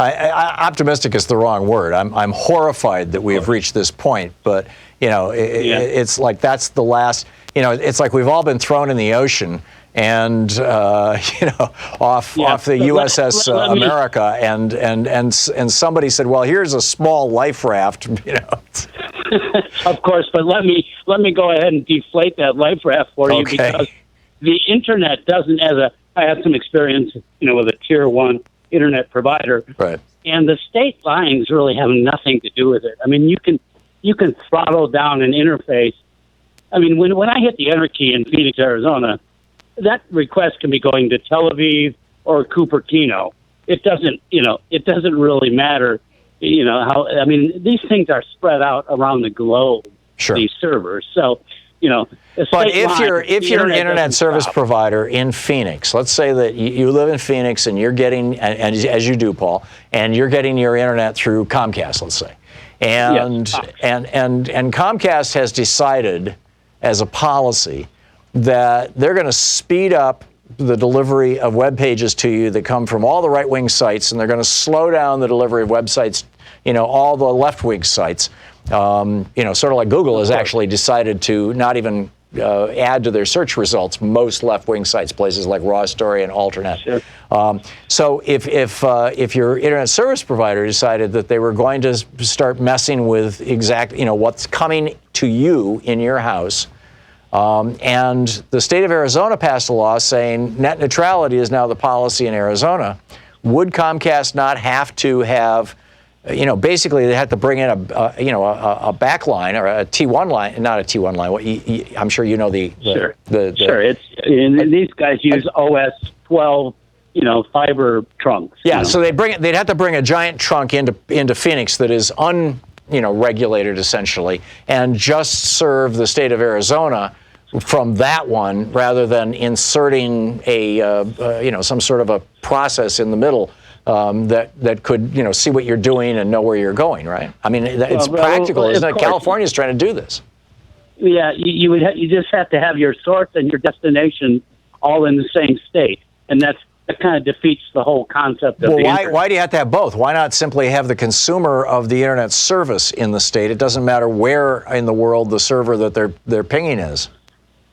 Oh, of course, yeah, I understand that, but again, if you're in a different state. Those requests go to wherever is the best route at the. Oh, moment. I get all that, but if Comcast has decided that my request to see a page on Alternet is going to be slowed down, somewhere in the process they're inserting a slow time down order, and if my state says you can't do that anymore, then they can't do that anymore, right?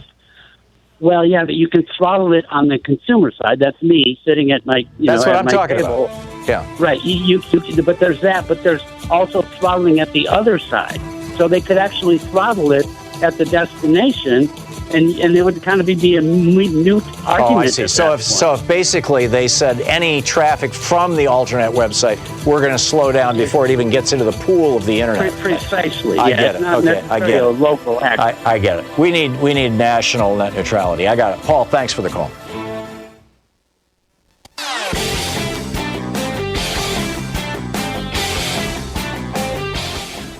Thom Hartmann here. My new book, The Hidden History of the Supreme Court and the Betrayal of America, has arrived. What if the Supreme Court did not have the power to strike down laws? Discover the hidden history of judicial review and this scam called original intent. Learn how we can save the planet by modernizing the Supreme Court. And most important, how we can democratize the Supreme Court now before it's too late. From the time Americans wake up until the time we go to bed, everything we do, touch, ingest, breathe, and use has been touched by the Supreme Court. In this book, I lay out the history of the Supreme Court from Alexander Hamilton until how the court overstepped its constitutional powers.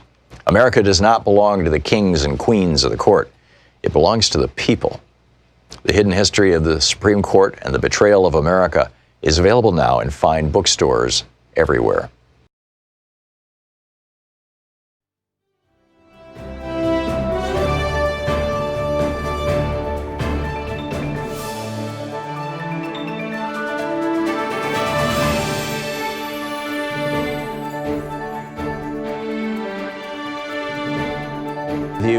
People who disagree with me on healthcare or disagree on healthcare in general. Rich in Lancaster, Pennsylvania. What's your disagreement?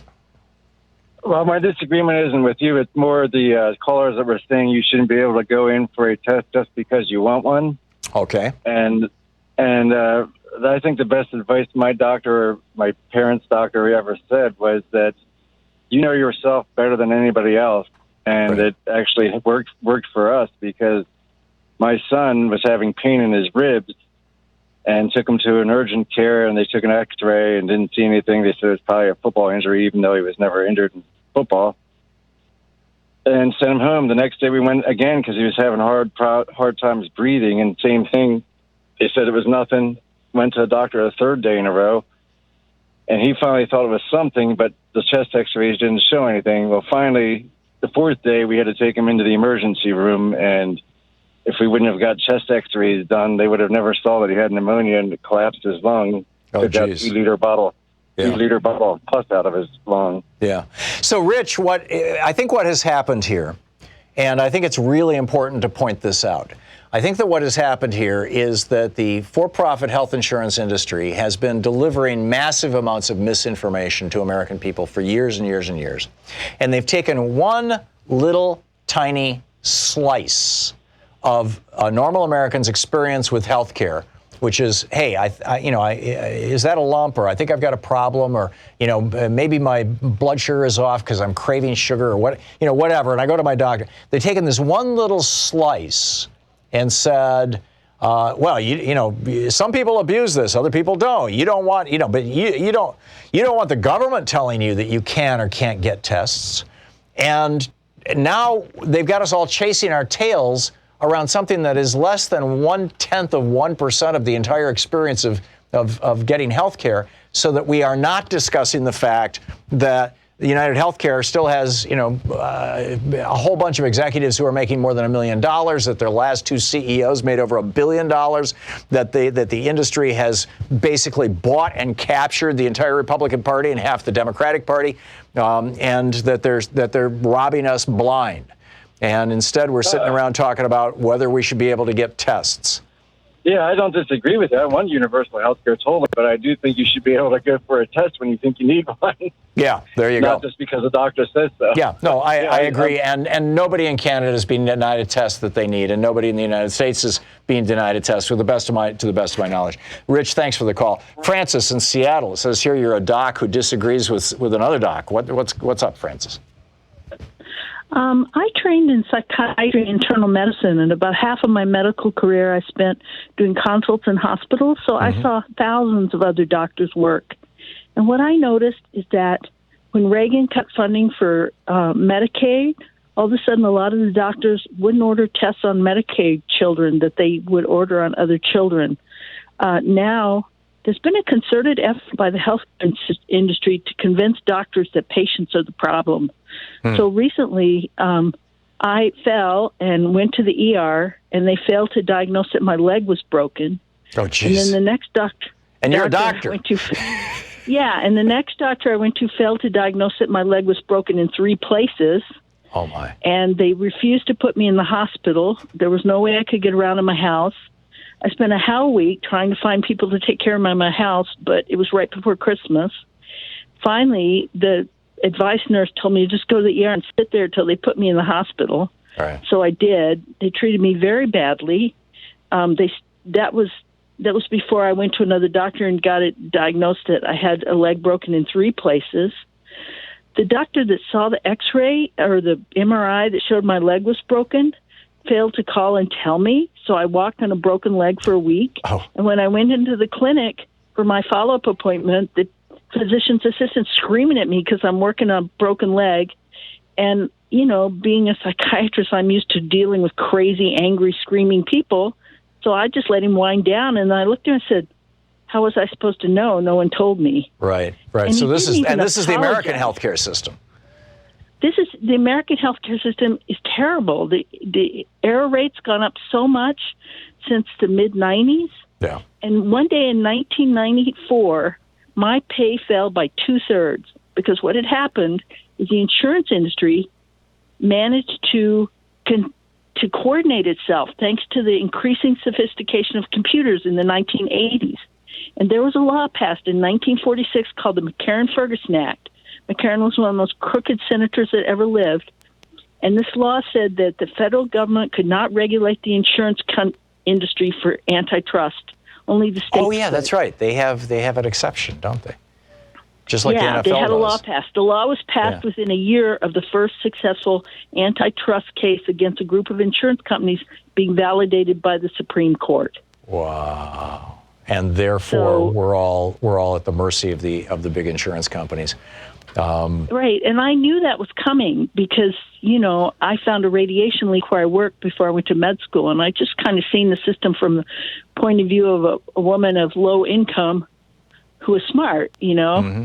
And so I knew it was coming, so I paid off my loans as fast as I could. And Reagan screwed poor people over on the loans. I mean, I had a poor student loan, and I ended up paying 5 times what the other students paid, the rich students. Amazing. It's pretty incredible. Yeah, it is. Francis, thanks for sharing your story with us. It's amazing. I mean, you know, welcome to America. We'll continue our conversation tomorrow. I'll be in Chicago, actually, but I'll be here live on the air with you. And tomorrow night in Chicago, I'll be doing that book signing at Smart 265, and you can get the information at WCPT820.com. So check that out. And I'll be talking about my new book, just came out this week, The Hidden History of the Supreme Court and the Betrayal of America. And don't forget, democracy starts with you. Get out there, get active, tag your hit. We'll see you tomorrow. You've been listening to Thom Hartmann. For audio and video archives, visit ThomHartmann.com.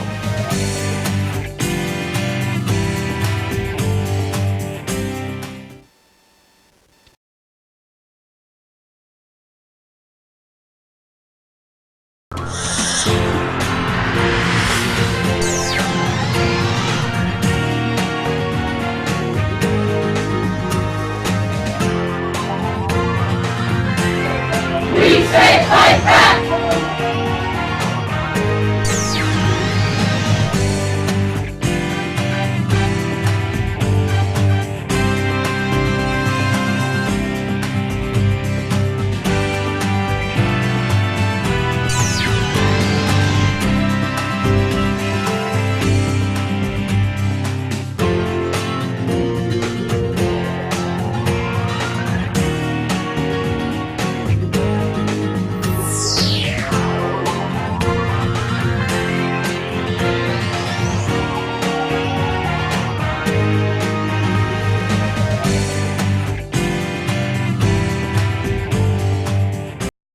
Thom Hartmann here. My new book, The Hidden History of the Supreme Court and the Betrayal of America, has arrived.